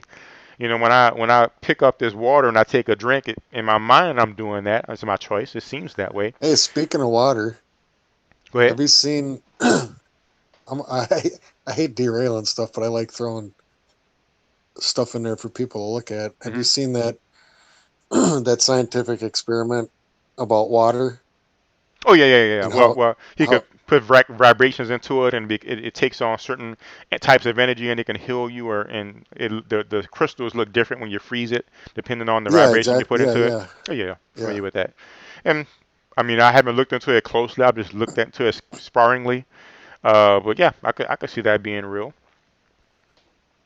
Yeah, it's crazy, isn't it? I could Just a see that mere being real. thought, just projecting a thought on a glass of water can change I, its I don't know what you even call it. Not its properties, but its structure. Let me tell you something that I did. I've explored and experimented with so many psychic phenomena. And one of the things I experimented with was telekinesis. I wanted to verify if telekinesis was real, and I proved it. I was able to take a needle. So what you do is you take a needle and you float it on water, because water, of course, has surface tension. And so you take a sewing needle, you fill up a glass of water, you take a sewing needle, and you very gently, it might take a few times, but eventually you could set that needle on top of the water and it'll float on the water. And it took about a month. But every day I would sit there and focus and to make that needle spin. And after about a month, I could make that needle spin back and forth according to my will. I was able to make it spin back and forth and according to my will. So the fact is, the mind can affect matter to an extraordinary degree. That was a very small degree.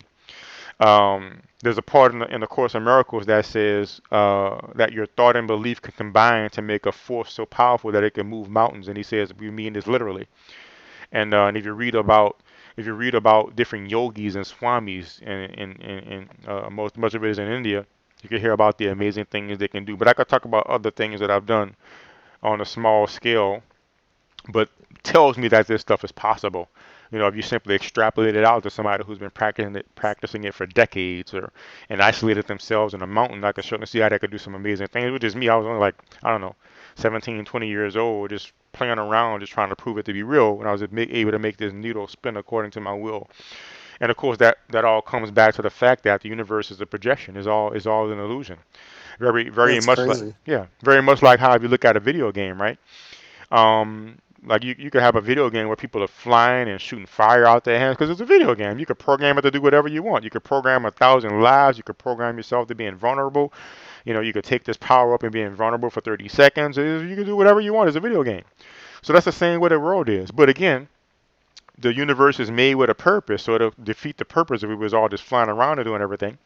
So there's a whole bunch of limits that we have, like time and space, and you have to eat and breathe. But if you research advanced people, People who, like Byron Katie, she was able to go a month without eating and prove to herself that eating is an illusion, because she's a non-dualistic teacher. She doesn't speak from that perspective a lot, but if you research her very deeply, like I found this book she wrote called Losing the Moon that's out of print, and some other things and different comments she makes, stuff she said in this book called A Thousand Names for Joy, very purely non-dualistic and very universal perspective. She even talks about her identity is not even static anymore. Sometimes she might experience herself as a galaxy, or a speck of dust, or an insect. Her identity is fluid. So one thing you'll find out is that everything is mind, because it's all projected by the mind. So a rock has consciousness, a plant has consciousness. We of course have consciousness. Everything has consciousness because it's all projected by that one universal mind. And Yeah, but what like triggers it? You know, I mean, you see these people that have these near death experiences, or get a concussion to the head, and Mhm. or get struck by lightning or something, and then all of a sudden they're like piano, you know, prodigies, piano prodigies, or they can have these crazy recollections, and remember things that other people can't, like pie guy, like the pie guy. Have you seen that guy? No, The pie guy?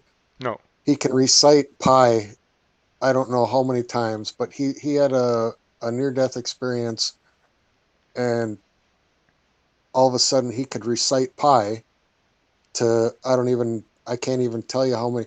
They To test him, they brought him to a university, and he read off pi. He read off the number, because pi is a non-rational number, so it That's just right. continues on and on and That's on and right. on. And they had a bunch of students writing down the numbers that he was reading off, and he didn't screw up once. And he did this for like 3 hours or 6 hours or something. Mhm. He read this number off for 6 hours, this irrational number. So how does something like that happen? Well, Or like this would be spoken about from different levels. One, it goes back to the fact that we're the mind.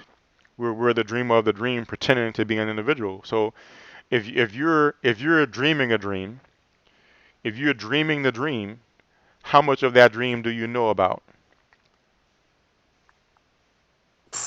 no idea. Depends on how much I remember. I mean, think about it. I mean, if you're the dreamer of the dream, if you're the dreamer of the dream, just from that. Well, you should know all of it. Exactly, because you're the dreamer of the dream. So since we're the one dreaming the dream, we know everything. In our subconscious mind, each of us knows everything.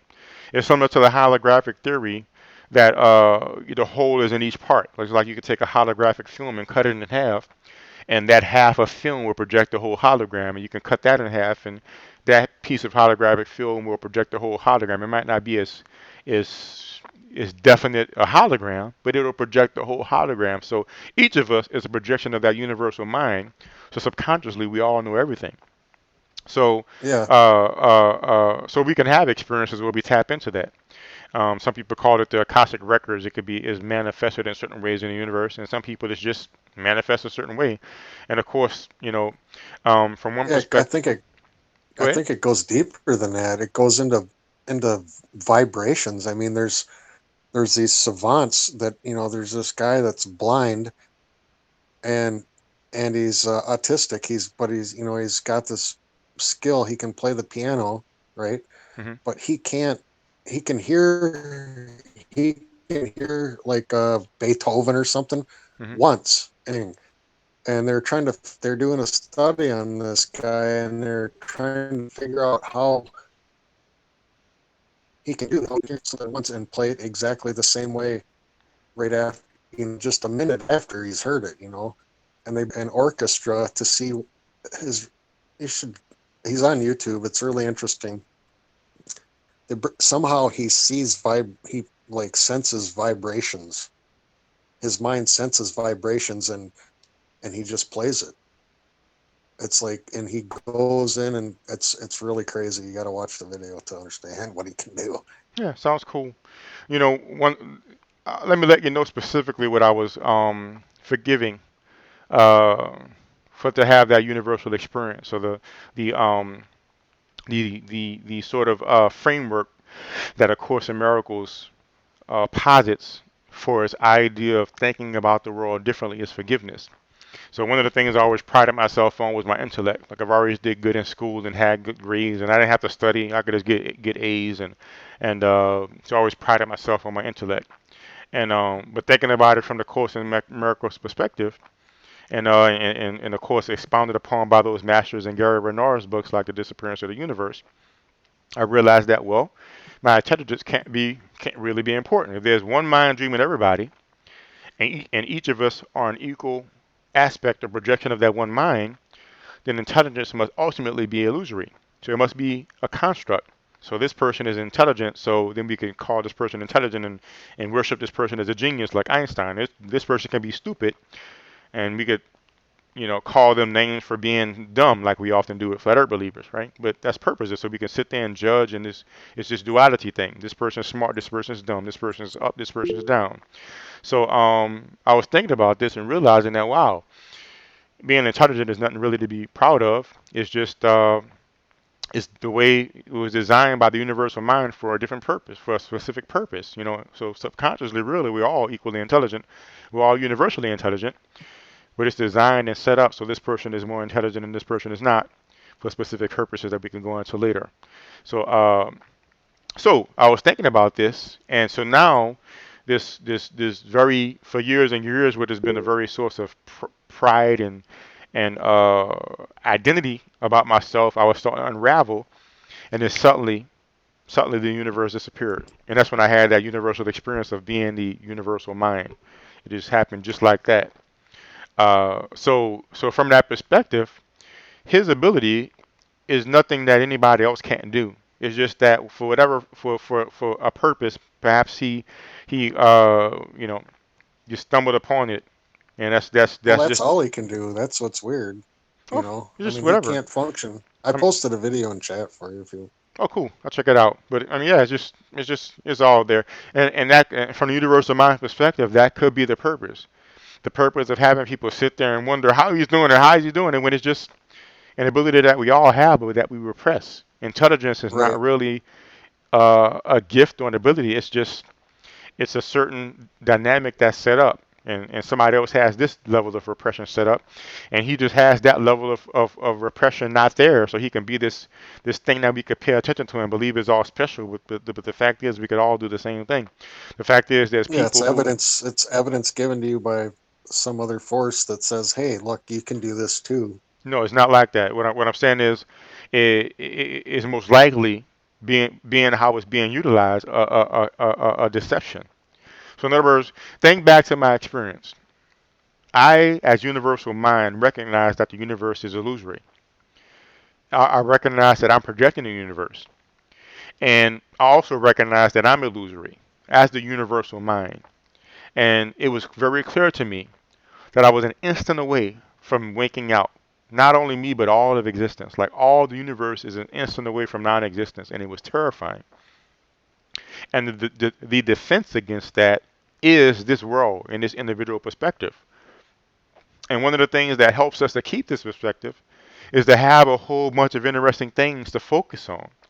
So if I have a whole bunch of flat earth people to judge, then it keeps me focused on the individual perspective. That's why I wrote that book, Forgive and Be Free, because I'm working on forgiving the flat earth people, so it don't keep me here in this perspective. Or if I have this savant, wow, how is he doing it? Maybe I could tap into it, and we could figure it out, and maybe we could all be a society of geniuses. And this thing I'm studying and trying to figure it out is something else that holds my attention. It doesn't matter what it is, whether it's something that's so good or so bad, whether it's something that's so smart or so stupid, whether it's something that's so extravagant or so mundane. It's something to hold our attention in the universe to protect ourselves from the absolute terror of the illusory nature of the universe. So it's all a trick. So I mean, you could find people who meditate for a long time and tap into the unconscious mind, and they can read out all kind of stuff to you as well. You could find people that develop their clairvoyant abilities, and they could read books from anywhere, and they could just be absolutely intelligent because they could just read anything from anywhere. So I mean, all of that stuff is like part of tricks, really. So, him, that person consciously, I mean, from his mind, it's just something that happens. I'm not saying him consciously is trying to do a deception, but from the universal perspective, it's just nothing. It's just, there's all different levels of repression and lack of repression that this mind is set up to keep this game going, that this world is ruled, and there's different personalities and different levels of intellect and different levels of savantness and all of these things we could explore and learn about, but it's all a trick. I'm not saying So you that. think it's a mass deception to keep you here? I know it's a mass deception to keep us from my own experience. So I understand it may be, you may not know that, but I've experienced it from that perspective. Is the I entire mean, I can universe see that. is a deception. So now, that's not to say that we can't still enjoy the world from this perspective. Like, I'm still working on books and I'm doing this talk because we here, we got to do something. And I plan on getting in the out of body experience more and doing more experiments. I mean, there's nothing wrong with doing that kind of stuff. But if that's all you know, then all it'll do is just keep you trapped here, reincarnating again and again and again. And So in a sense, you would think that that this is some sort of purgatory. well, if it was imposed by someone else, then I might be able to say yes to that. But you have to remember that we're the one that's dreaming it. We want to be here to protect our existence. Right. So See, I believe that technology will eventually put humanity in purgatory. well, I mean, if you're talking about a limbo type state, that's simply a different dimension. Like, you can go out of body and you can find areas of the non-physical. Like, I met my grandmother in this area called the void after she died, and that could be considered limbo. It's like outer space with no stars, and you can read non-physical books, and they'll talk about different areas that people go to when they die. So, but if you're talking about it from that perspective, like this afterlife place where it's not heaven, not hell, not alive, but it's No, yeah, I'm talking like the movie. Have you seen the movie Transcendence? yes, I've seen with Johnny Depp. So, yeah, that's exactly what I'm talking Okay, about. I mean, as soon as that comes about and they're able to transfer your conscience into a freaking little computer, I mean, that's going to be purgatory. I mean, I know it's because hard to you won't. accept. I know it's hard to understand, and I'm still learning and understanding it. I've been studying the Course in Miracles since 2005. But the entire universe is a projection of the universal mind. So whether you have a biological body or you have a computer body where you're a program that's been uploaded into a silicon body, it's still the same thing. There's no difference. From the universal mind, there's no difference. So from that perspective, really, this physical world is no different than the non-physical world. If you remember, I don't know if you heard that talk, but and I apologize, I have to pee again. I remember where I'm at, but I've been eating this watermelon and drinking a lot of water, so I gotta pee again. I'll be right back, and I'll finish this point here.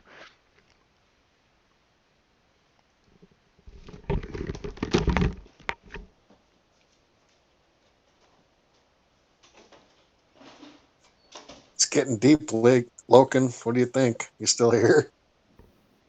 And hey, Yeah. Patel. Yeah, I mean, Hey, gentlemen, what's up? You guys are all flat earthers, right? I don't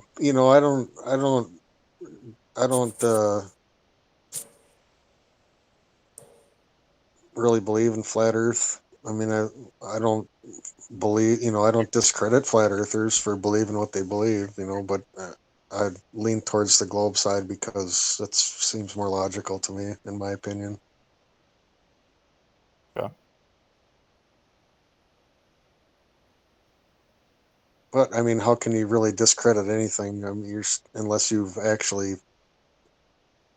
observed anything yourself or did any self science to prove one way or another.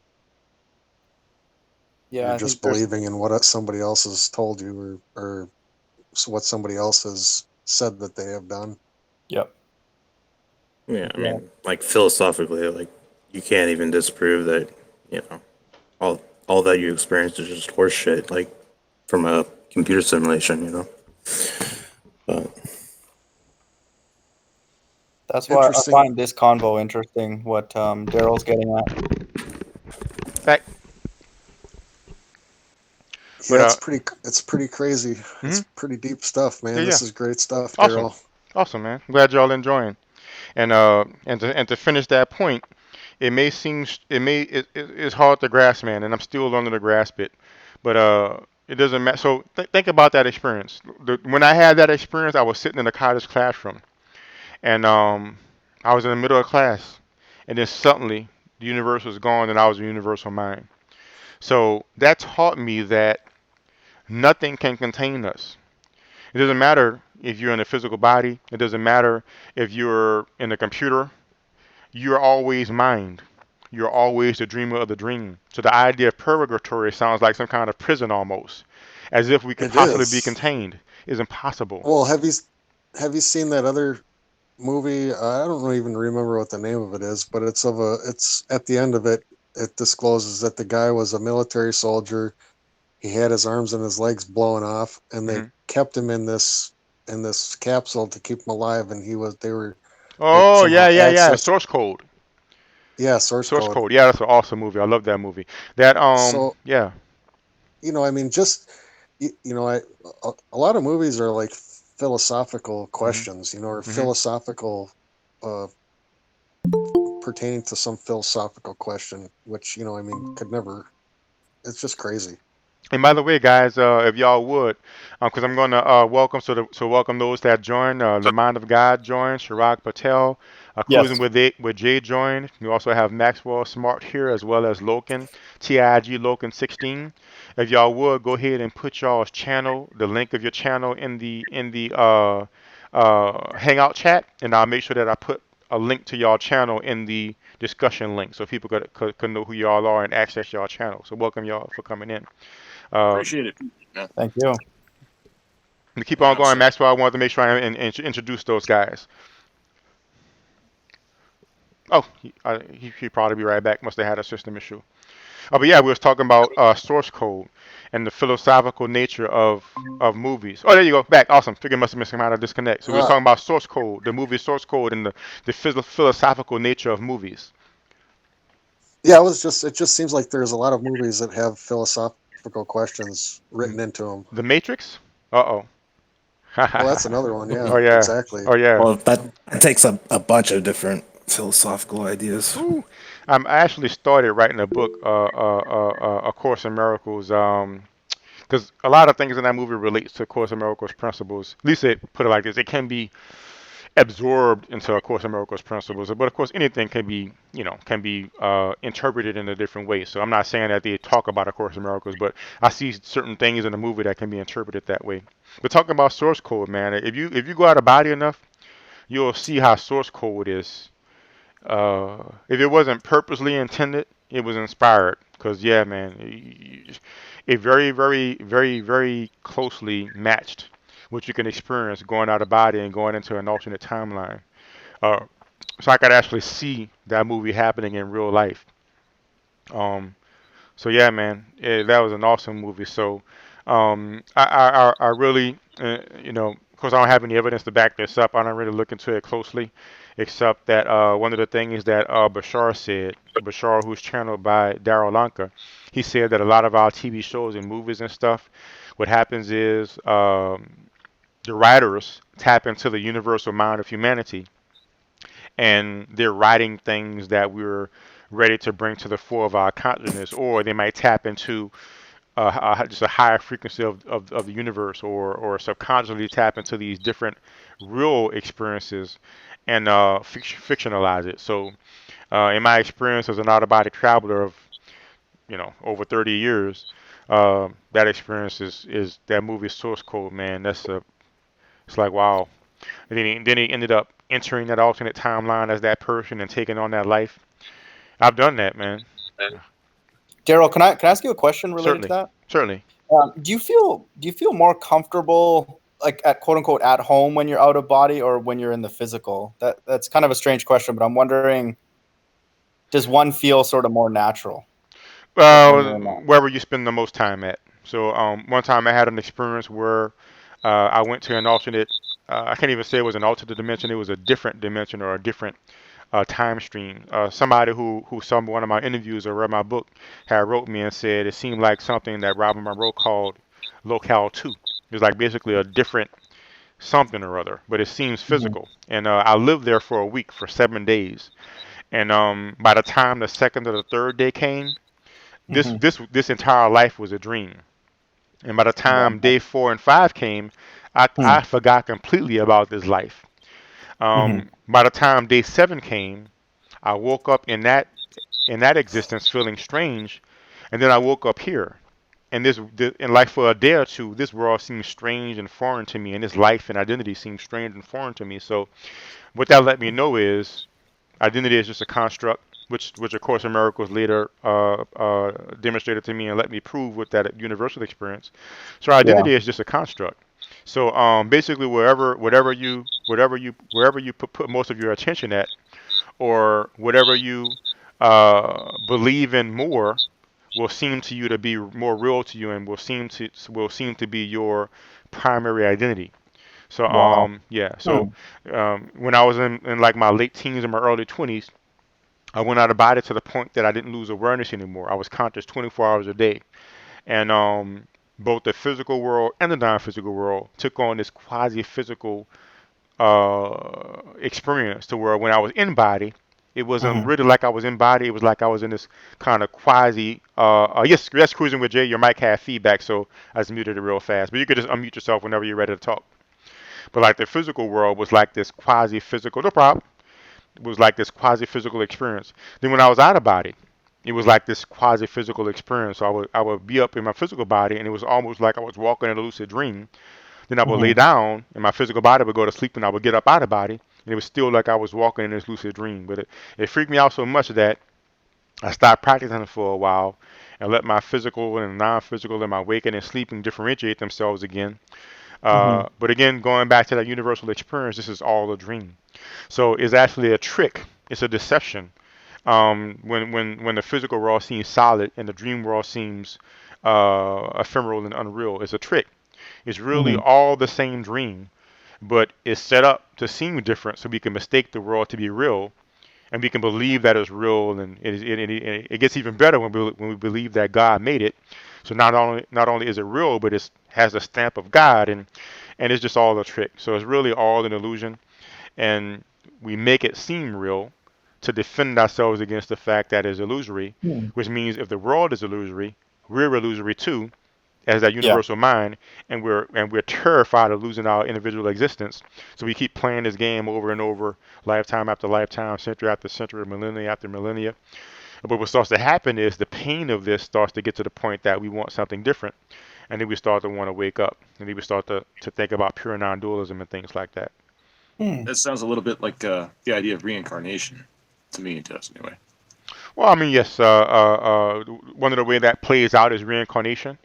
But each dream life is still just a projection, just a dream. And but from this perspective, I can say that reincarnation is real. Like I've experienced and perceived my other lives. Yeah. So I mean, that's a real experience from this level. But again, from a universal level, it's all a dream. But Darryl, yeah. But I was thinking, like, as far as like the reincarnation thing goes, I'm pretty sure something like that, or whatever it might be, is a good possibility. I've watched quite a few documentaries on children that seem to have memories that they've never been exposed to. Oh yeah, that's kind of the weirdest thing I've seen. If there's a spirit world, to me, reincarnation, you almost get it for free, because it would, what would prevent a spirit from entering different bodies or different dimensions like Darryl's talking about? To me, it seems natural. Yes, I kind of look at it like there's a possibility, like the brainwave pattern. Your brainwaves is electrical energy. When your body dies, that electrical energy is released. And it's just an idea. I'm not saying it's an actual fact, just an idea. And Darryl, sorry, can I ask you one more question? Not sort of pick your brain on that kind of stuff. stuff. I mean, let's let Cruising with Jay finish. Though he was like in the middle of sharing his thought. We're cruising. It's just that's right. It's just a thought. No big deal. Don't worry about it. Mind of God. We'll talk later, my friend. But you're talking about the idea of that when you die, your brain releases energy, and basically that would be the soul or the consciousness or what have you. That's the idea. Just a thought about it. Like, it's an idea. It's not proven or anything like that. It hasn't not disproven or anything. But the body dies. The electrical pattern that makes you is released from your body, like the electrolytes that help with your heartbeat and all that other stuff is all gone. And then for however many years, and eventually another human is born, and You just match up with it or whatever it might be. I don't know. Like I said, it's just a theory. That's all it is. It's just an idea. In my observation, that's essentially the way it works. We just have to keep in mind that it's set up that way from this level. From the higher level is all just a projection in the dream, but it has to play out some way. So I've actually had an experience where I did die when I was a kid, and I Yeah, but experienced being a so ghost walking around and starting over again in this life. Go ahead, Maxwell. Actually, hold well, up. I Go, was gonna say let's just it on brings you that. back. Is it on that point?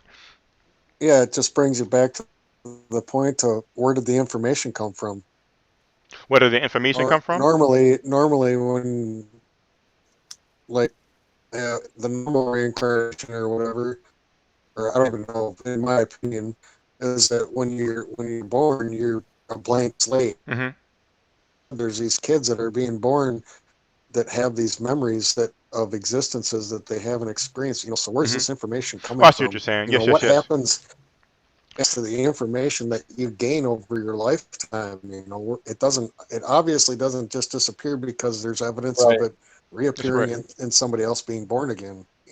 That's because we're mind. So not talking about the universal mind, even just the individual mind, it's still mind. So um, again, science focuses on the brain. So of course we can see the brain deteriorate in the casket and it's over. But if you're non-physical and if the consciousness aspect is non-physical, it's not just some secretion of the brain or some electrical activity in the brain. Then just like how when I like I've owned 3 cars in my life, right? But when I have Less my than the me. car, huh? A lot less than me. I've had over 10. I got you. I keep them for a long time. At least so far I have, but I plan on trading this one in not too long. But suffice it to say, each time I get a new car, I don't forget like that area of my life. Like the time when I had my first car, that information that just go away. I remember everything because I'm the human being that's just driving the car. So using that analogy, each of our physical lifetimes is like a different car, but we're the driver that's going from car to car to car. So of course we have the full memory of everything. Now to keep the game going, it's designed so that we repress that memory usually, but it's also designed that sometimes that memory comes to the fore so we can have something interesting to pay attention to. It's also outside of the design that the more spiritually evolved you get, I'm not talking about the more religious you get, but the more spiritually evolved you get, you start to break down those walls and barriers and you naturally become more aware of your other lifetimes. So enlightened beings are aware of all of their lifetimes. And in the one hand, it's simply just a parlor trick of the mind to keep us guessing. But on the other hand, just like in the matrix, once you get unplugged, well, you get to see the matrix for what it is, and you get to know your greater reality outside of just this little bitty matrix life. So from that perspective, it's just when you start to become more and more evolved. That's why the ET societies, they all know about reincarnation in their different lifetimes, and they have machines that can read your dreams and read your other lifetimes because it's natural to them, because they've broken down enough of those walls in their development to where they're just aware of those things. We're just like a very immature planet, a very unevolved, a very child planet. So that's why most people are not aware of these things. So the few people that are, either by happenstance because it's part of the game, or because they become advanced enough and developed enough to remember, well, then they become the teachers or they become the thing that we focus on. But everybody has all these memories because we're all mind. It's just part of the game So that we repress it here and there. have you seen? have And you before seen the your movie? question, This so if it's a different topic, the mind of God had a No, it's the question. same. Oh, okay. Oh, go ahead. Well, let's get him in Go here ahead, though. Just Mike. remember your question. Remember your question, and we'll come back to that. What's your question, mind of God? Yeah, Darryl, I was curious about any like discontinuities, kind of maybe, reincarnation is more on like the macro level, like let's say lifetimes. Hmm. In these experiences you have, and I don't want to keep prying on your personal That's stuff, okay. but did you feel any discontinuity when you would transition? Like, did you know what your prior state was when you were in the next You mean when state? out of body states? Yeah, or even just when you're visiting different places, did you always know where you were beforehand, kind of thing? Not always. I mean, there's different levels of lucidity. Okay. You could be at a level of, well, of course, the lowest level is you're just not aware at all. You just wake up in the morning and don't remember anything. Right. And at the highest level, you're fully conscious. I mean, I'm fully conscious that I'm out of body. I'm fully conscious that my name in the physical world is Darryl Lee Berry Jr. I'm fully Right. conscious that my body is there on the bed, and I'm fully conscious of the fact that I got out of the body right now because I wanted to go into outer space, and then I fly into outer space. So, Wow. and then I come back from outer space and enter my body and get up and write a journal about it. So Mhm. it could come from this absolute non-memory at all, like most people, to a Yeah. full, complete consciousness from the embodied state like I am now, out of body, no break in lucidity at all, explore, back in body, no break in lucidity at all, and then back physical again. So it runs the whole gamut. Cool. Wow. That's okay. Yeah, so it's all dependent upon how much time you spend, how much you practice and develop your skills, just like any other skill. It's just an ability. I mean to interrupt, but I've got to get going real quick. My wife just got home from work. Okay, So Cruising with catch you. Jay, thank you for joining, man. We appreciate talking with you. I'm glad you was able to get your comment out and your discussion out. All right, take it easy, guys. Yep. And Maxwell, what was your question? What did you have in your mind? Oh, it's just another movie deal, you know. Like I can't remember the name of the movie, but one of the guys that played in it was, I can't remember his name. Played Morpheus. Oh, that's the Matrix. Morpheus? Yeah, no, yeah, but no, the guy that played Oh, the guy Morpheus that was played Morpheus was in it. I got you. yeah, I can't Talking about remember Lawrence if the name of Fishburne. the Yeah, Lawrence Fishburne. yeah, I don't know if it was the code or the signal. Oh, I love the signal where the people were abducted by aliens and they were on this big spacecraft, but they thought it was actually the Earth, and then they realized it was Yeah. on the spacecraft. Oh, I love that movie. It was awesome. Okay, what So about that movie? like what are the odds of that?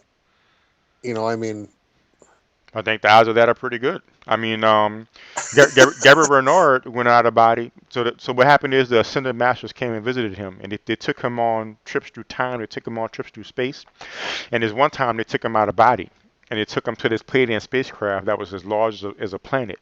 And the masters told him that they're just going on a routine trip through the galaxy, just mounted this you know patrolling the galaxy. So there's the Pleiadian race. They have planet-sized spacecraft. It is just routine for them to just go patrol the galaxy, not the solar system, the galaxy. So you have a planet-sized solar spacecraft where you can make a city-sized room on a planet-sized spacecraft. If you research Riley Martin, he had several different ET interactions. He even has Polaroid pictures, not digital pictures. This is back. He's dead now, but he has Polaroid pictures of ET craft that he took, that he scanned and put up online. And I don't doubt that ET craft. I've seen oh yeah, unexplainable things that I've never seen an object, but I have seen unexplainable that something that science you wouldn't know be is able to not like an explain it. airplane or swamp gas or something. They took him Yeah, off planet yeah. and took him to this spacecraft near Saturn. That's a planet-sized spacecraft. And he described, I remember one part of it, he described it was like a large hangar. And it had all kind of different spacecraft, some small, some humongous. But if you imagine a spacecraft the size of a planet, so I could definitely see people making a habitat on a spacecraft because there's spacecraft that big. Well, So yeah, our universe could be sitting on a snow globe in some alien spacecraft, I can and tell you that's not true though from my experience. There's one mind that's projecting everything. So yeah, that's not going on. It's nice. It's nice to think about. But nah, there's one mind that's projecting the universe, and it is a multiverse, but it is finite, and the ETs are being projected just like we are. I mean, most of the ETs, of course, they have to be more advanced to come here. They're more advanced than us, both spiritually and technologically. But their projections just like us. Ultimately, we're all equal. so are they interdimensional then? I mean, can they like pop in and out of our existence at will? The ETs, Yeah. some of them, yes, they have the technology where they can pop in and out of our reality. Yeah, definitely. If you look up this guy named Adrian DeVere, he actually opened up a hospital. He got in contact with these ETs that wanted to learn about the human body, and the trade-off they did was, okay, we'll study the human body and study you all, but we'll heal you. So he opened up a clinic out there in I believe it was Israel, and so what they did was in a different dimension they erected this clinic. So you saw his physical house, but in a different dimension, There was an entire medical clinic there, and people would go there for treatments, and they would hear things going on, like faint sounds, and out of the corner of their eye, they would see beings moving around. It would be these ETs, and they could feel things interacting with their physical being, but they were in a different dimension. And Is that where the movie K-Pax came from? I don't believe so. I saw that movie K-Pax. I thought it was an awesome movie. I saw it more than once, but that movie does not in any way describe his experience. Thinking about it now, I guess I could sort of see how it seemed to be sort of a non-physical or a different dimensional entity that took over his body. You could sort of interpret it that way, but but these were entities that exist. They're just the closest thing would be. Did you used to watch Star Trek: The Next Generation? Oh yeah. So there was an episode of Star Trek: The Next Generation where people were being abducted through this portal into this other dimension, and it was laying on this Oh big yeah, yeah, table, yeah, and those beings yeah. look kind of, I don't know. And And Data's the only one that can save him. I don't remember who saved them, but I know they cut off somebody's arm and put it back on. I believe it was Worf's arm or maybe uh, Riker's arm. Is that the one? I'm not sure. Isn't it the one where Data keeps having a dream or something? I can't remember if Data was having a dream or not. But I know that they were taking him into this different dimension, and it was like a slightly different frequency to where we couldn't access, but they was able to like they couldn't exist in our dimension, and we could exist. They made a pocket where we could exist in theirs, but it was at a different frequency. So it was more like that. So it was more like different channels on the TV. Like we're at this channel, but those aliens existed at that channel, but they had the technology to interact with our channel. So it's more like that. So, but again, they're still beings that exist like us, and they live and they die, and they have certain levels of intelligence. It's just they're still projected by that same mind equally, and we could incarnate in their civilizations and stuff like that. So, um, that's the only thing about these realizations, man. Like a lot of the luster of things and all of the wonder kind of goes away because you start when you look at it from the larger perspective, is it is really all the same, and all the differences that we perceive and experience is really constructed. Is really constructed for the purpose of making it seem interesting to keep our attention intact. But the fact is, if we release our barriers in our mind, we will be just as savant-like as that guy, but with everything. And we could just know everything and be telepathic. It's all just barriers that we place, because in the end, we're that universal mind dreaming and projecting everything. But then we pretend to be an individual mind, but that individual mind is still a projection of the universal mind, so it can know everything. But then that individual mind is repressed down, so it seems to be just I'm Darryl, and I remember only this lifetime, and I don't even remember what I ate yesterday, and it's just all the trick, man. It's all the deception. But So, what do you think about when humanity creates artificial intelligence on a computer, well, and that artificial intelligence becomes aware? Do you believe that that will be a projection of somebody else or the mind, or you know what I'm saying? very good question. Or will that? Depends on how they just make it. If they emulate the human brain, which is like probably the most logical route, who knows? But All I can do is this, and I'm kind of loath to even mention this because I don't even want to give these guys hints or tips, um, but I mean, uh, I don't suppose they could do something crazy with it anyway when we do get artificial intelligence. But all I can do is go off what I learned from Bashar. So it's public knowledge anyway. But from what I hear him describe, artificial intelligence, artificial like even the physical brain is more like an antenna. Like remember how I talked about how the universal mind, according to the ascended masters that visited Gary Renard, the mind sends its thoughts, and the thoughts take the form of it throttles down in frequency and becomes energy, and the energy throttles down from the sun and influences our brain, and the brain influences our thoughts and actions. Well, the same. So basically, the brain is like an antenna receiving these vibrations. All it is an antenna. It doesn't really do anything. Now, it's set up so that we could, if you have a brain damage, then somebody suddenly might, their whole personality might change, and they like different foods, or you damage That's somebody's crazy that brain you and say they that, forget Daryl. things. But yeah, it's just an antenna. So Because I've recently just was thinking about that.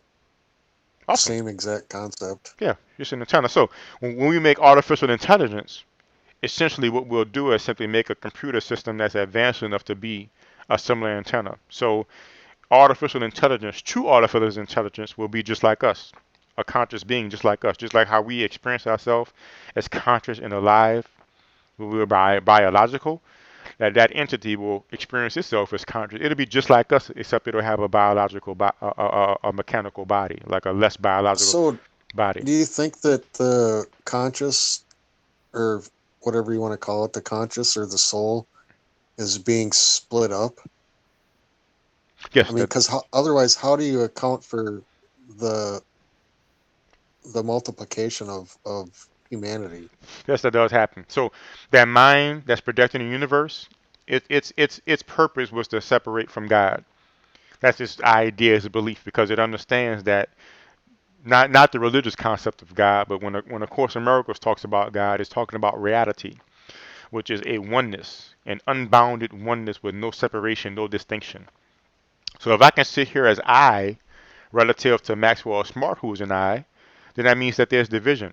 So the only way there can be individuality is division. So this mind is based upon separation, and so that's why it separates. So it projects and separates and separates. So that's why we have all the different kind of people, and even that person can separate, and that's why we have different timelines. So one timeline, this person can do this, and another timeline, that same person can do that, and that's why you can have different people that remember the same past life, because that mind could have separated and become two separate people, but they both have the same past life. So yes, the what we call the soul is just just a thought in this mind. We call it the soul, but it really is just a fragmented mind, and it can separate because it's a projection of a mind that's hell bent on separation to protect itself from oblivion.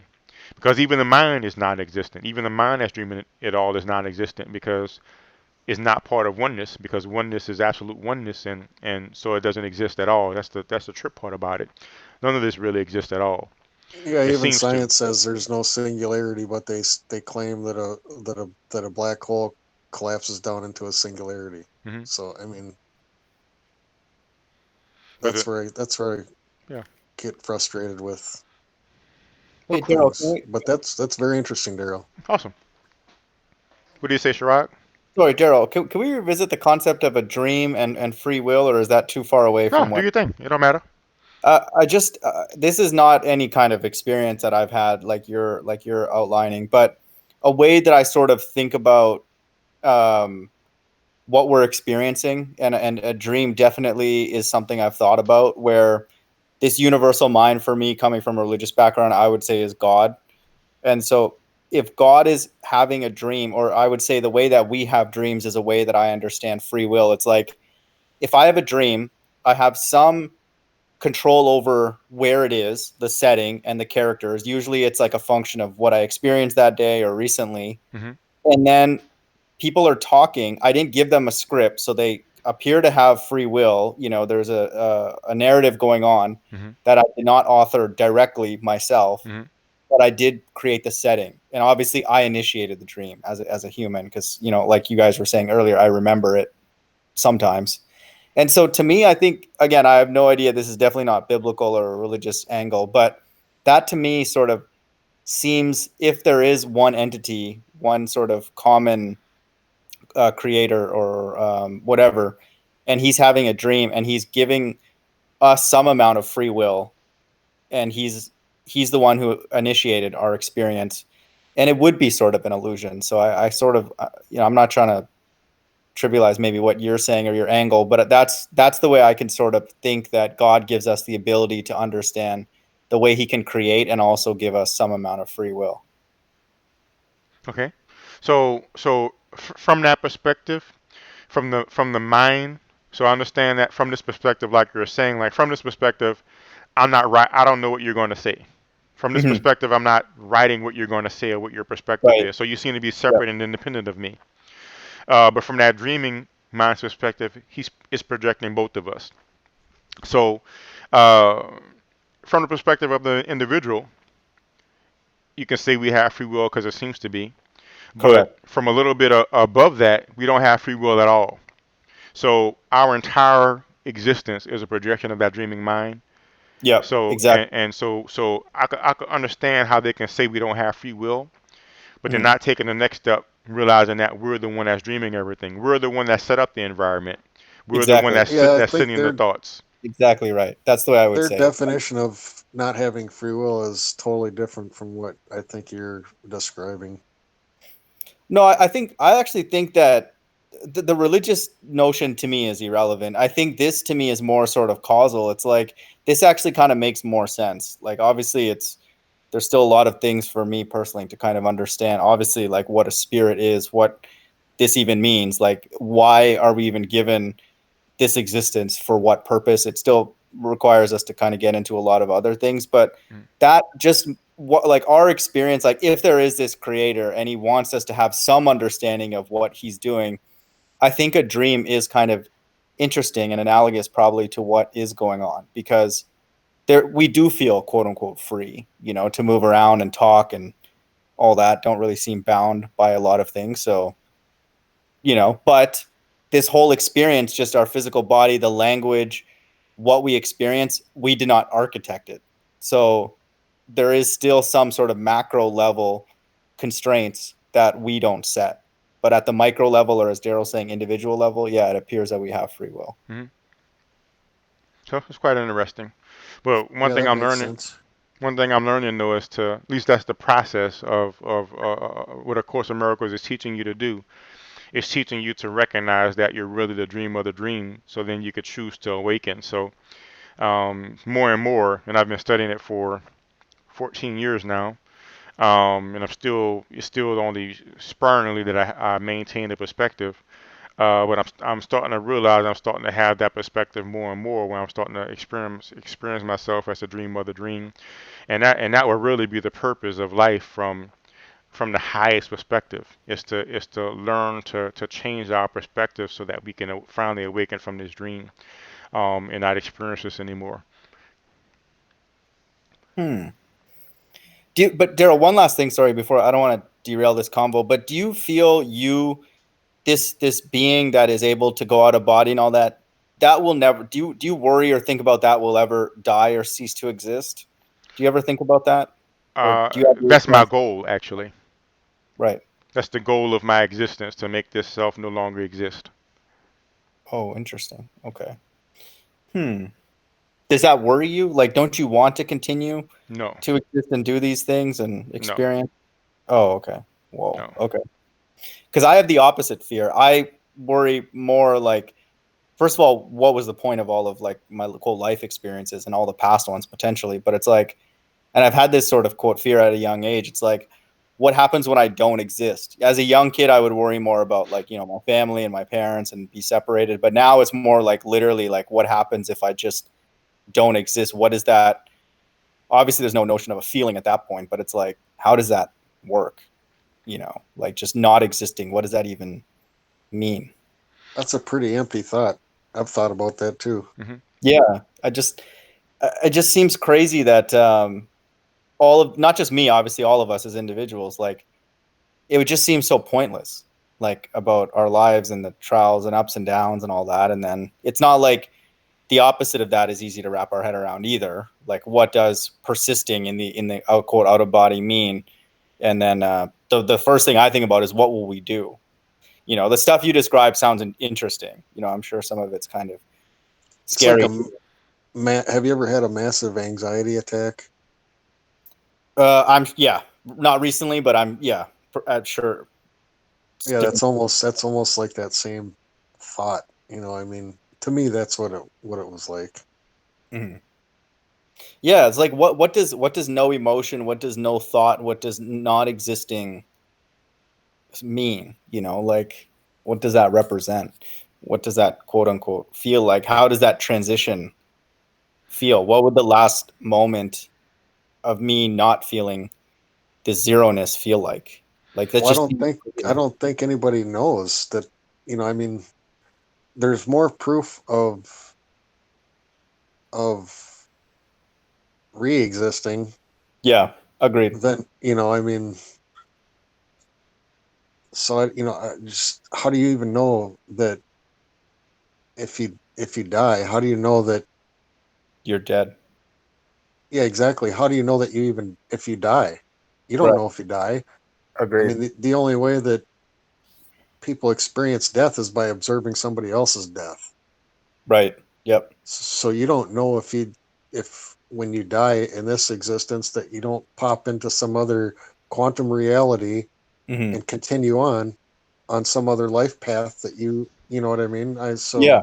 No, Maxwell, that's exactly why I was kind of picking Darryl's brain about the continuity, because if there is a sense of continuity, that's reassuring to me personally, because then, like you're saying, you do just enter a different realm, a different body, a different dimension and all that. And I'm like, that seems kind of cool, because then, you just build off of what you've already gone through.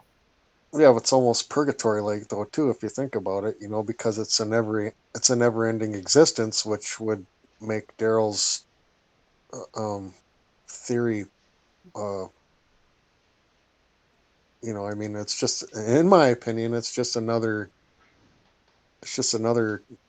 infinite existence. Hmm. Talking about the Just non-physical like state. just like you said, this mind or whatever just keeps splitting up to keep it surviving. So how do you know that it's not going to keep surviving, infinitely? So if you somehow succeed in bypassing this uh, realm, that how do you know that you don't just continue on somewhere else and your information is wiped clean and you start from square one again Right. because you didn't learn what you were supposed to learn. I mean, isn't that the basis of reincarnation? Yeah, I think it would be a part of it for sure. Yep. Yeah, some element of pruning of that's the thing that it just doesn't seem like, for me personally, that's obvious or even really easy to discern. What is the pruning that's happening, in this state right now? And then I don't know. I think that yeah, You it's said tough. what is the what that's happening? Or this pruning, like this reincarnation, this sort of learning that Maxwell was talking about. Like, what are we supposed to learn? What is the next thing that we need to learn? What are these things that these sort of more like goals that we're supposed to be reaching and all that kind of stuff? Like, that's what I would think would be one of the main reasons for reincarnation, especially from a biblical perspective, is that we are put in these different scenarios, these different generations, these different experiences to like learn certain things, and it would have to be architected by a central spirit.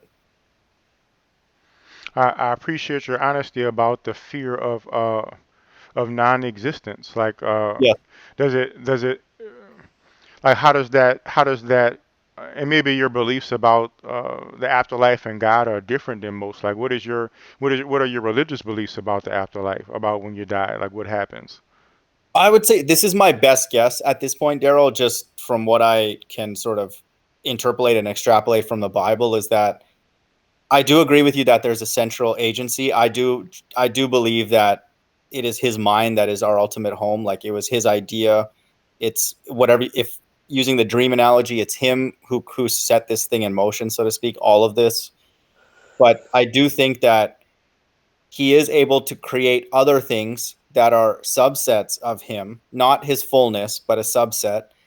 And then they're able to go and exhibit some of the characteristics that he has, like some amount of free will, some amount of creativity, some amount of sovereignty, and all that kind of stuff. And then so he is essentially trapping us in a body, in the physical, from generation to generation, to learn things. This is almost literally like our sort of racetrack. And then so I believe that I'm living my experience as a function of decisions that I made in past lives. Hmm. And so that recycling, it only has a time limit. It doesn't happen forever. And then once the last one happens, and like what the Bible says, the kingdom of heaven, or you enter, quote unquote, heaven or paradise. And there are then duties and responsibilities assigned in that place. But to some extent, you feel that might not be the case, like that you Correct. may just wink out. Correct. Yeah. And I think that's and I'll be totally honest, like as much as we disagree on certain things, your experiences, I think, are encouraging just because even just in the very least, there's an intellectual sort of stimulation happening outside of the body. And I find that reassuring in and of itself, that there's other things out there that are, I'm sure you've had painful experiences, but also some, hopefully. Oh yeah, I had some frightening experiences. Not much painful experiences. But I've definitely had some frightening experiences. And keep in mind, it Right. doesn't have to be just my experience. Like I'll post travel far again. All the instructions to get out of body is there. And I'll also be opening up a class again where I'll teach people personally again.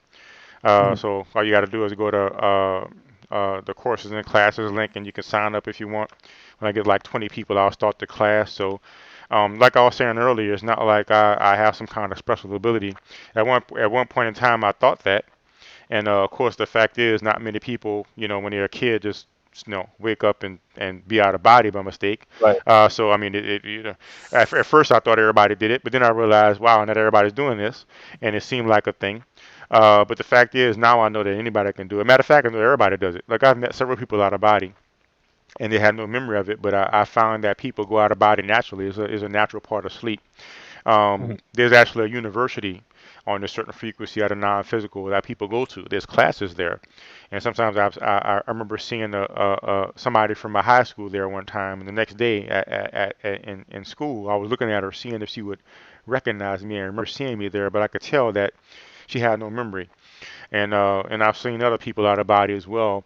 If you read books by Robert Monroe, he'll talk about sleepers classes and the fact that, at least from his experience, I haven't seen this on the wide scale, but my understanding is he's went out of body a whole lot more than me. And but he from his perspective, everybody in humanity has these night classes. Just most people don't remember it, but apparently there's this sort of night school going on where even though you may not remember the lessons consciously, it does impact your conscious day-to-day decisions, at least our perceived free will conscious day-to-day decisions. Yeah. But I mean, it's something anybody can do, and it just takes a lot of practice and effort, and it's not anything easy. Like I pretty much explored everything I really was excited about exploring. So even now, it's taken a lot of effort to motivate myself to practice again. That's why I haven't Yeah. really had an out of body experience in a long time. So it takes a lot of energy and motivation and time. But anybody, like I've taught many people over the years, like I guess like when I got to my teenage years, I started teaching people piecemeal.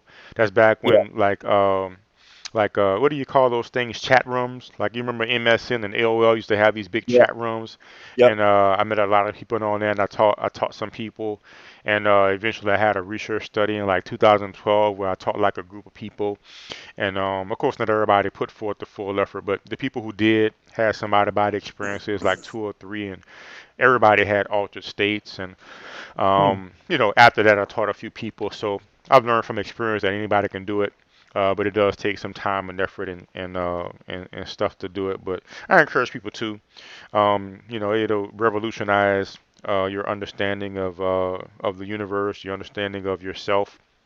I tell you, if you're religious and you really do it, it's going to change your religious beliefs because you'll find that the afterlife is not like any religion says.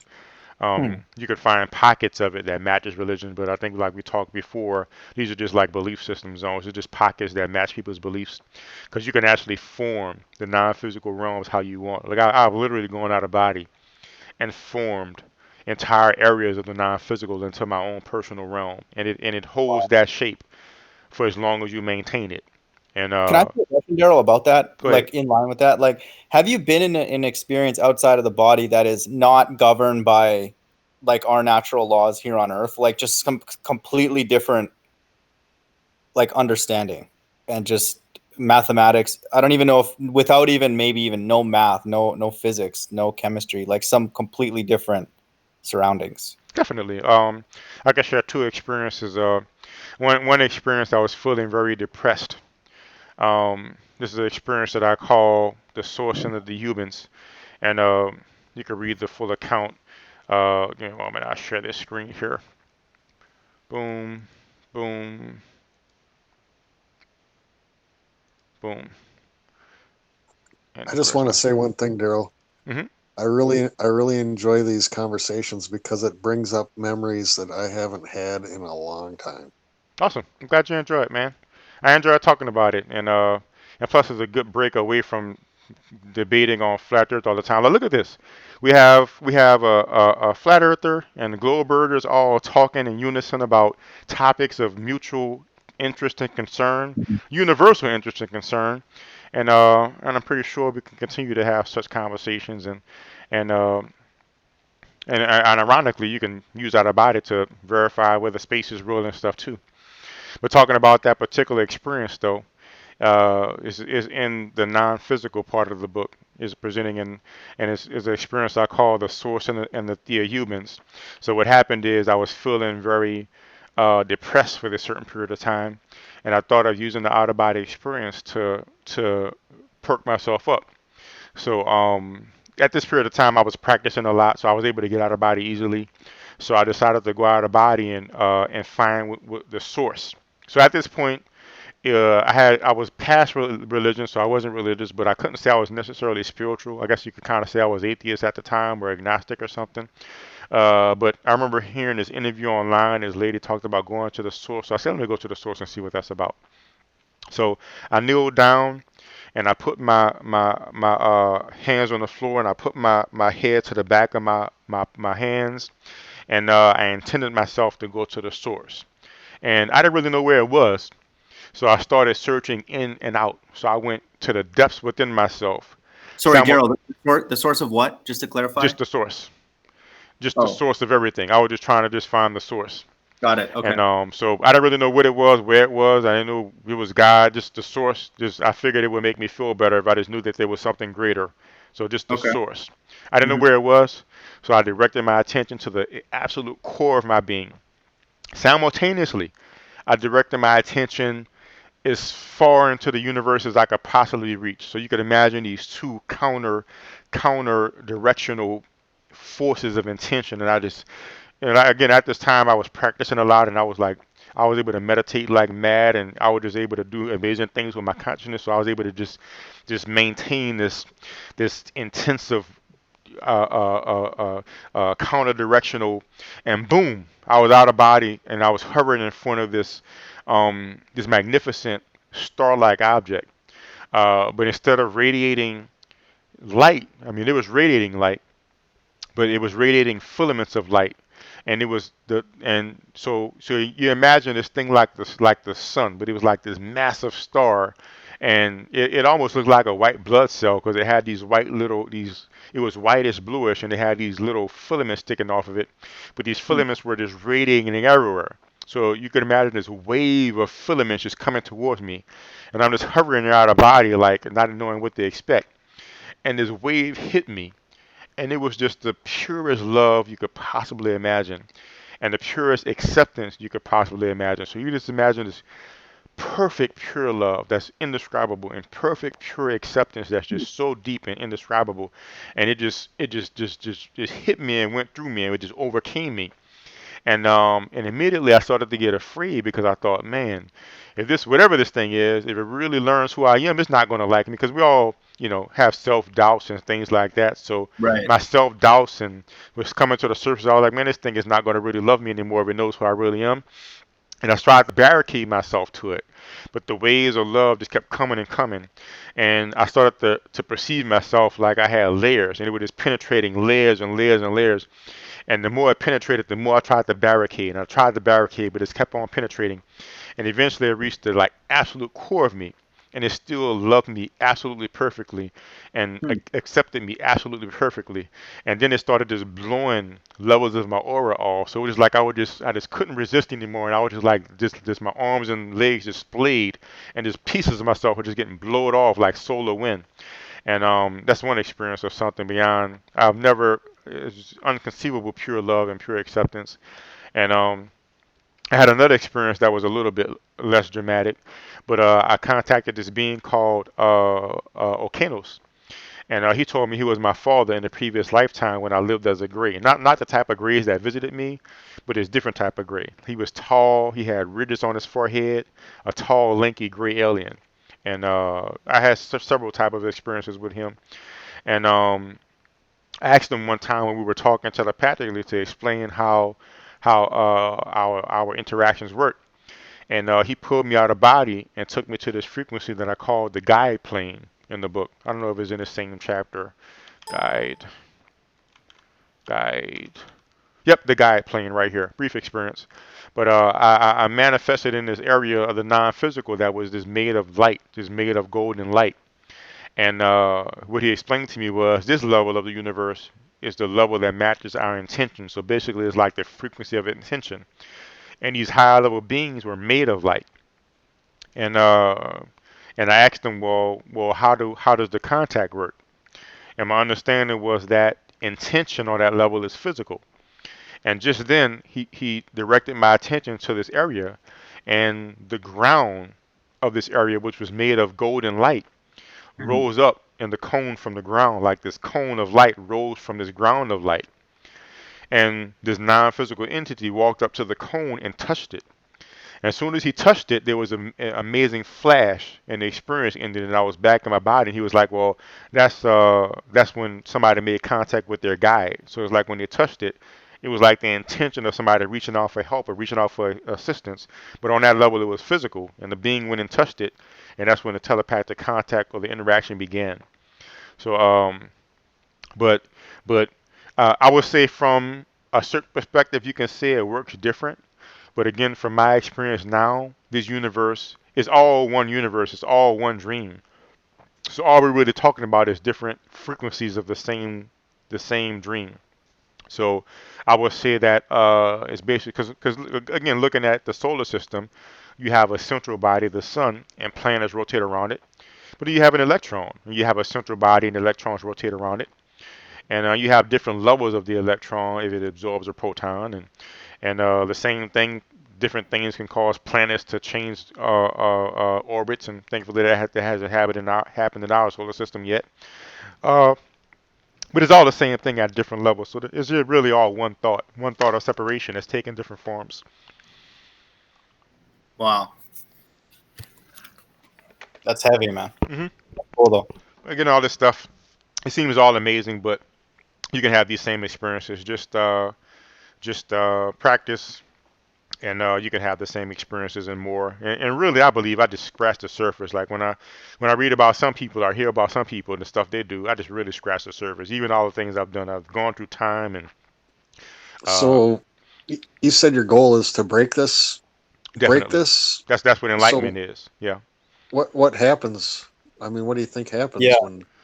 Well, what happens is, from my experience, like I've had many experiences, like that experience where I became the universal mind. The moment before that, I experienced a state of peace, a state of understanding, and then my individuality broke, and that was the universal mind.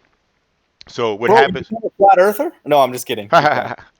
So what happens initially is you reach a state of absolute peace. You see, the misconception is that individuality is a good thing. It's not. So you think that you just and you're mechanical, by the way. You might have to give it a second or something. Is that better? No. Is that any better? It's better now. It's better now. Okay, so do you think that you just like merge with this collective again as one, or is no? Because we are the collective, and I know that's hard to get, and I'm still starting to get it myself. But the idea that we're an individual self is still really just an illusion. We are the universal mind. So ultimately, what happens is the lie that we're an individual starts to fall away. We start to experience ourselves as a universal mind, and we start to have peace. An individual is tied with separation, and separation is tied to being separate from God. And I understand the perspective that the universal mind is God. That's a common perspective, but it's not true. The universal mind that's projecting the universe is hell bent on staying away from God, because there's no separation in God. There's no separation, no distinction. So what happens is there's times when we realize, when we think the world is good, but the fact is it's horrible. It's horrible being separate. And the pain of that separation, of being separate from God, manifests as pain. Physical pain and psychological pain. Perhaps we stub our toe and it hurts. Perhaps we can't get what we want. Perhaps we get what we want, but it doesn't satisfy us. And eventually what happens is the pain of existing starts to become so pronounced that we want escape. And when we start to change our mind and look at the world differently, we start to become impervious to pain. We start to have peace. That's how Yeshua, when he was crucified, he didn't feel any pain because he was totally beyond the world. He totally undone his guilt, so he didn't have any pain. So what happens is we start to get rid of our fear, our anger. We don't get angry anymore. We don't get fearful anymore. We don't get upset anymore, because that the guilt of being separate is no longer a part of us. And then when we get rid of all our fear and our pain and our judgment, and we have perfect peace, then we recognize individuality for what it is, and we happily let it go. So it's not that we merge with the universal mind. We recognize that we've been the universal mind all along, but then we let go of ourselves. So enlightenment is not becoming one with everything. Enlightenment is letting go of the belief that you exist at all. So the next book I'm going to publish that I'm working on now is called Existential Suicide, because that's really what enlightenment is. If you look up the Indian teachings, or even the Buddhist teachings, it talks about breaking the cycle of birth and death, moksha, breaking the cycle of birth and death. So what's the point? From our perspective, it's not existent. Why not just go finish it? You know what I mean? Finish what? I mean, if it, I don't get it. Like, what's all the intermediary steps? What's the purpose? Is that what you're trying to say, Maxwell? Like, yeah, basically, what's the purpose? That's end goal. What? Yeah, of the steps in between this state. Well, there's really only one or two purposes: to remain asleep or to awaken. That's really it. Any purpose that we make in life other than awakening is simply to remain asleep. We may not know that consciously, but whether it's to prove the earth is round or prove it's flat, or whether to point out how stupid the round earthers are or how stupid the globe earthers are, we want to remain asleep. Whether it's to discover the secret of life, or build artificial intelligence, or discover extraterrestrial life, we try to remain asleep. Whether it's find the love of our lives, or retire and have a nice home somewhere, or just be happy in our everyday life, is to remain asleep. Or we could choose to awaken. That's really the only two purposes we have: either remain asleep or awaken. But what ends up happening is eventually the pain of being separate overrides our fear of non-existence. Everybody has that fear of non-existence. I remember being terrified as a kid of what's going to happen when I die. But of course, my out-of-body experiences taught me. But then I still became terrified of not existing anymore. And I experienced that directly when I was at Universal Mind. When I was at Universal Mind and I recognized that in an instant I could disappear, it was absolutely terrifying. And that's the terror all of us fear whenever we have fear. If we have fear of losing our job, or we have fear an asteroid is going to hit us, or if we have fear my girlfriend is going to break up with us, is always the manifestation of that subconscious fear of losing our individuality. It's always the case. That's always the bottom line. So, but what ends up happening is the pain of being separate from God eventually overshadows the fear of not existing, and we start to be willing to look at the world differently, so we can, one, have peace, and then let go of this individual self. So it seems complicated because it's designed that way, because again, that mind wants to exist, so it keeps separating and separating. And at first we had cars, now we have cars and trucks, and now we have cars and trucks and airplanes, and now we have cars, trucks, airplanes, and spaceships. And now we have Earth, and then we have Mars, and then we have other exoplanets, and then we have, non-conscious technology, and then we have conscious technology, and then we have, regular bombs, and now we have nuclear bombs, and then we have men and women. Now we don't just have men and women, now we have men and women and G's, and separation to separation, more and more complication, and it's keeping our attention engaged so we could remain and maintain separation. But the bottom line is, Eventually, it's going to become recognized that it simply hurts being separate from God. It simply hurts being in a separated state, and we choose to awaken, which means we choose to look at the world differently. The way A Course in Miracles phrases it is, and I'll pull it up real fast so I don't mince the words, but this line basically describes uh, uh, both the reason that we exist, which is basically to maintain separate, and what motivates us to finally uh, let it go. So uh, another wait, let me see here. And this is actually early on in the Course in Miracles. So who is this? I mean, who came up with this opinion? Well, Course in Miracles is it was channeled by this lady named Helen Schuckman, and the voice that identified itself as the voice of Jesus. Um, as you get into it, you realize it's just basically the part of our mind that recognizes the separation for what it is. So basically, that one Well, how mind do you know that any of this is not deceptive? by experience, by experience. So, in other words, I Well, didn't how do start you know out that your experience wasn't deceptive? because I experienced it. So, you know, it's like that's all I can say. Have your own experiences, man. It's kind of like what you're saying right now is similar to if I was to ask you, how do you know that you're male? Can you be certain that you're male? And you like Only by my own observations. exactly, yo, So you've been pissing with a dick your entire life. There's no question that you're male.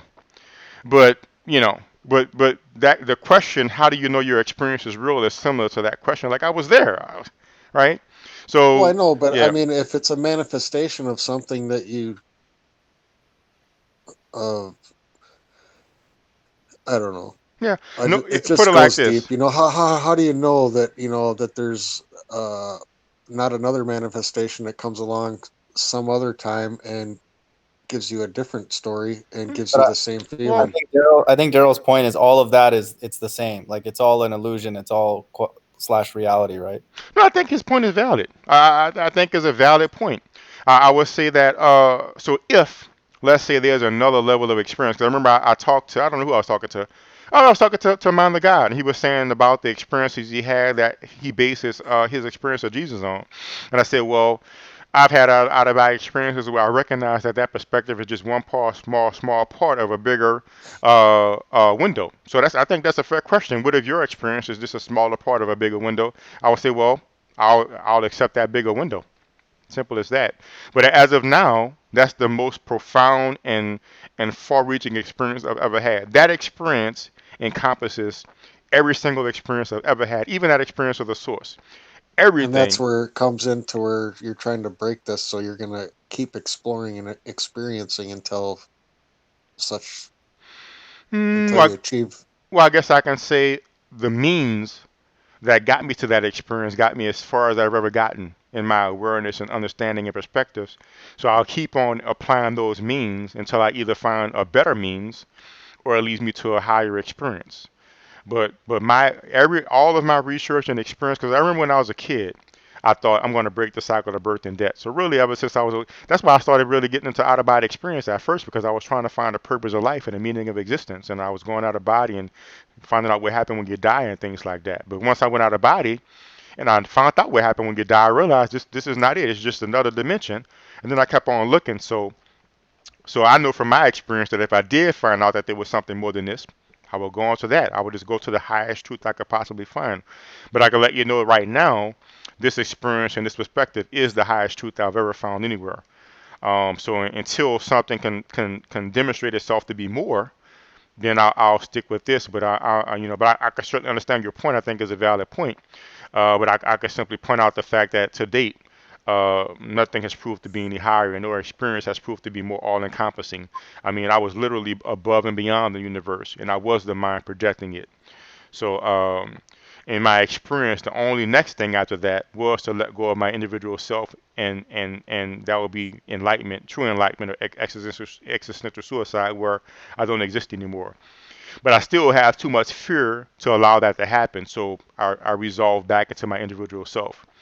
But at this point, I've not come across anything that's higher. But if you can find something and point me to it, I'm open to it. Because ever since I was a kid, that's my point, just the truth, absolute truth. And so But I'm wait, open. Darryl, you think you're reconnecting with the universal mind when you stop having this fear? Is that your understanding of when this? Basically, yes. When you stop having this fear, Okay, you resolve as a universal mind, and then as a universal mind, you can let go of yourself, and then you'll disappear. You won't exist anymore. understood. Okay, yep. That is correct. So, what people usually refer to as God is really the universal mind, but that's not really God. It's just the dreamer of the dream. That itself is illusory. So the dreamer is illusory too. So Really? yeah, Whoa! Oh my the gosh! dreamer is illusory too. That's why I had that terror when I realized the illusory nature of the universe. First, I saw this little speck that was me, and I knew that speck is me and it's illusory. I'm projecting it.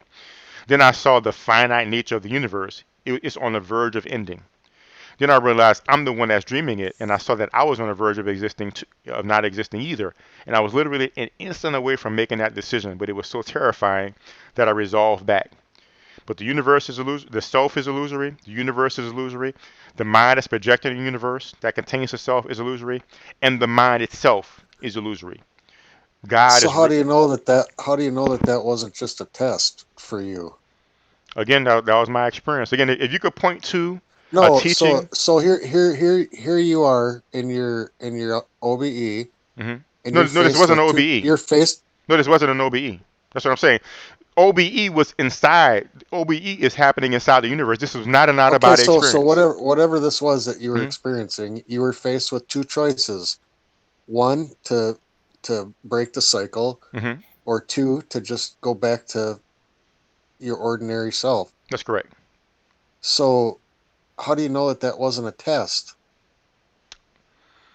Attested by who? That would be a good question. Yeah, I don't think Darryl would say that there's that Yeah. I mean, I was architecture. there, so I'm letting you know that my experience was that I was the mind that's dreaming the universe, and I No, I had know, that but choice. how do you know that that wasn't a test I was for there, where man. if you were to if you were to walk through that door that you didn't, that you would ascend onto another level of to learn. 'Cause I was there. That wasn't my experience and my observation and my perception at But the time. it was exactly, it was a test to see if you were ready to step through that door, which apparently you weren't because you didn't. Oh, definitely, I was not ready, but it wasn't a test though. I was applying right-minded thoughts, and I temporarily destabilized my individual self. But it was a temporary destabilization. I still have fear and investment in individuality in my mind.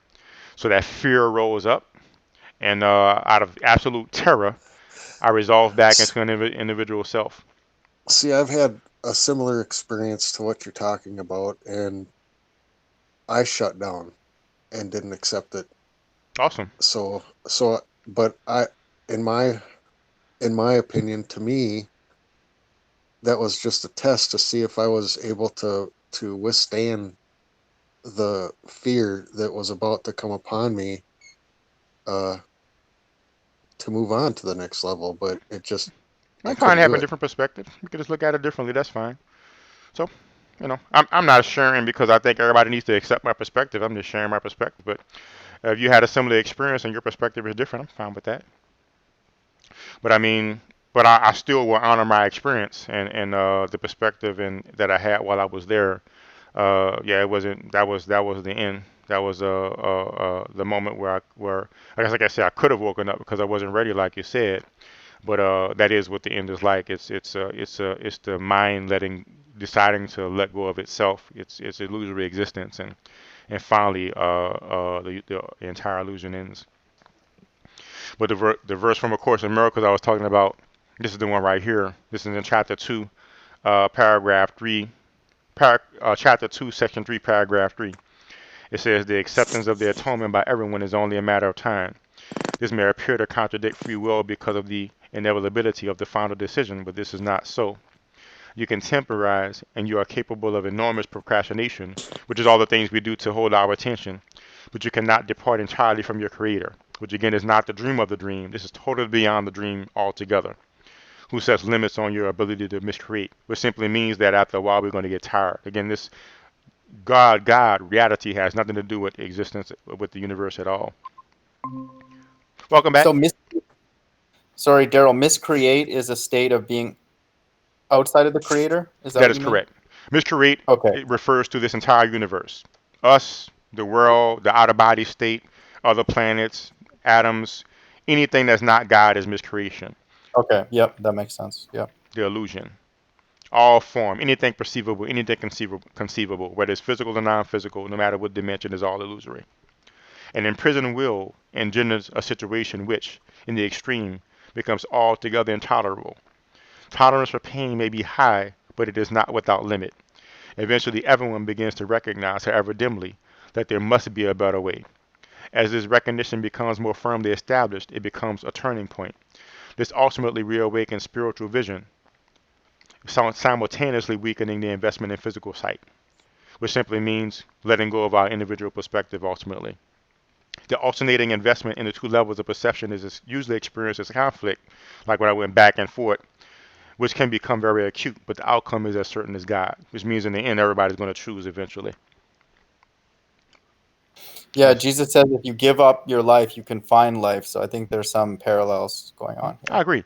Like I remember telling the mind of God before, my experience is the Bible is basically a historical document. And this is the third edition, by the way. This is the only legitimate edition of the course. Like people made knockoffs, so keep in mind if you ever want to read it, get that version right there. Have But you ever looked into Hinduism? oh yeah, I have. Oh yeah, I've studied some of the Hindu text a bit. Very, very, very like you get into Shankara, he talks about non-dualism. So some of the teachings of Hinduism is very non-dualistic, and sometimes purely non-dualistic. So if you get into the ancient doctrines, they all teach similar things. And now I done derailed myself. What point were we talking about there? No, you addressed it. I think it's fine. Awesome. So but I was going to relate to something that we was talking about before. That I was telling you about the mind of God. But I derailed myself. But suffice it to say that eventually everybody's going to reach the same point. There's many different. Ask you one last question. Sorry, Darryl. One last thing, and this is not a gotcha on the baller thing, but have you ever had experiences that contradict or go against one another or completely opposite? Not even just the geometry of the Earth, but have you ever had experiences that were confusing because they were running different than another experience you had? Be more specific. What do you mean? Well, I'm actually sort of asking in the ball Earth, but I want to ask maybe more generally. But like, let's say you have one experience where you're learning something, or you learn something new, and then you go into another out of body or in another miscreation, and then it's just you learn something that's completely opposite to that, and you're like, whoa! Like I just thought. I'm not actually even sure if you remember all your prior experiences, No, I don't. but yeah. So have you ever had anything like where you went to one experience and it was confusing or opposed diametrically to another one or anything like that? I'm sure I have. I'm sure they had to have some kind of contradiction in there somewhere. Because you know, like I talk about how you know somebody might be religious and they experience a Christianity type afterlife, for instance, but you can go somewhere else and experience something totally contradictory. So, but I mean, whatever it is, I've resolved it. I've resolved it to where I'm at now. So, my intent and purpose was always to reach the meaning of life and the purpose of existence. So, Yeah. if something does not live up to that, in my experience, before long it'll be revealed. So, when I thought out of body travel was that's a good example right there, as a matter of fact. So there's a period of time when I thought out of body travel was it. I thought that, to go into different dimensions and that was just it. And you was going to evolve into higher and higher frequencies. And there's levels of thought that teach that way. That's the cosmology. The whole cosmology is going from frequency to frequency to frequency, and that's what life is about, right? Yeah. But Isn't that where the free will comes in? I mean, The purpose of Exactly. life. Yeah. The purpose of life is what you make it. Yeah, I mean that does Really. have to have an element of free will that you're making a choice to be more positive and more vibrationally high and stuff like that. But when I get to A Course in Miracles, all of a sudden it's totally throwing it on his head. Now these different dimensions are equal. You know, whether I'm this frequency or there's some high frequency where the source is, that is all illusory. It's all one projection. And I experienced that from that level of mind. Is all one equal projection is all illusory. So that's a good example right there. A truth that I thought I knew, and from one level is a truth. There's people that they base their lives on that, and you can progress in that way, but it'll only get you so far. And but then I hit A Course in Miracles, and I realized that turns it definitely on its side. So that's a good example of something that I learned that is contradictory. So like I But wait, say, Darryl, wouldn't that organization lead to this universal mind having some sort of intelligence or some sort of, existence, I guess? I don't know how to even describe it, but doesn't the fact that you're able to recognize these contradictions or these hierarchies imply something about this universal mind that you're rejoining? in other words, you're trying Or, to say that it really exists, you're saying? or just it's not as sort of passive, I guess, Oh or it no, no, almost. it's definitely active. It's definitely not just happenstance. It definitely has a very firm, malicious intent to exist, even at the cost of destroying God and destroying heaven. So it's not like some sort of agnostic sort of Big Bang happenstance type thing. It's all quite purposive. Okay. So the things in the world that upset us is not accidental. It's quite purposive. We put it Right. there, Right. and Yeah. we put the perspective in our mind that makes it upsetting. Because we all know one thing might upset us, but it doesn't upset somebody else. And one thing that might upset that person and upset us. And we might talk to Sam Harris, and we might talk to Robert Sapolsky, and they might say, well, it's your upbringing and this is your cultural thing, and then it all works together. And from that level, that could be factual. From that level, that's why it upsets you. But from the higher level, it doesn't really matter what upsets you. We set that dynamic up so we can have a logical reason to be upset, so we can hide the fact that we're choosing to be upset to protect our individuality. Anger keeps us trapped, focused on the world. Upset keeps us focused on the world. Happiness keeps us focused on the world. If we blame it on something in the world. Pleasure keeps us focused in the world. Pain keeps us focused in the world.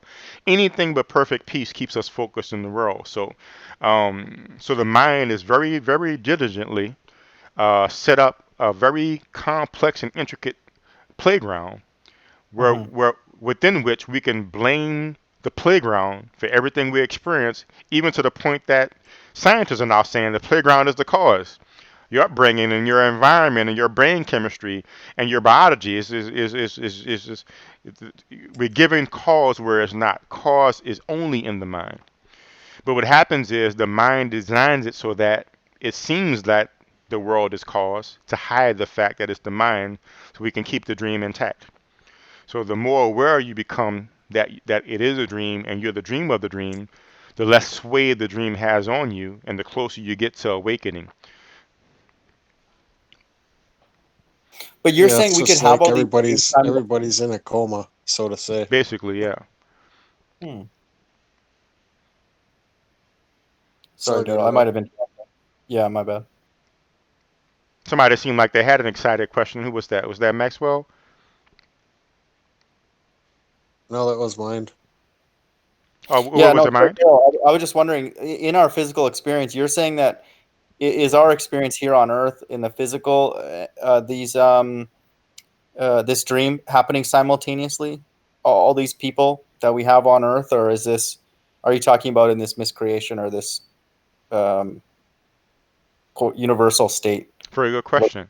So basically, there's the one mind, but it's a mind invested in separation, so it's projecting all these different uh, facets of itself. Hmm. So you have the universal dream, which is why we could look at a mountain and see the same mountain. This is how the Ascended Masters explained it to Gary Renard. But we also have our individual dream, where from my perspective, I have my own life and my own perspective and my own beliefs.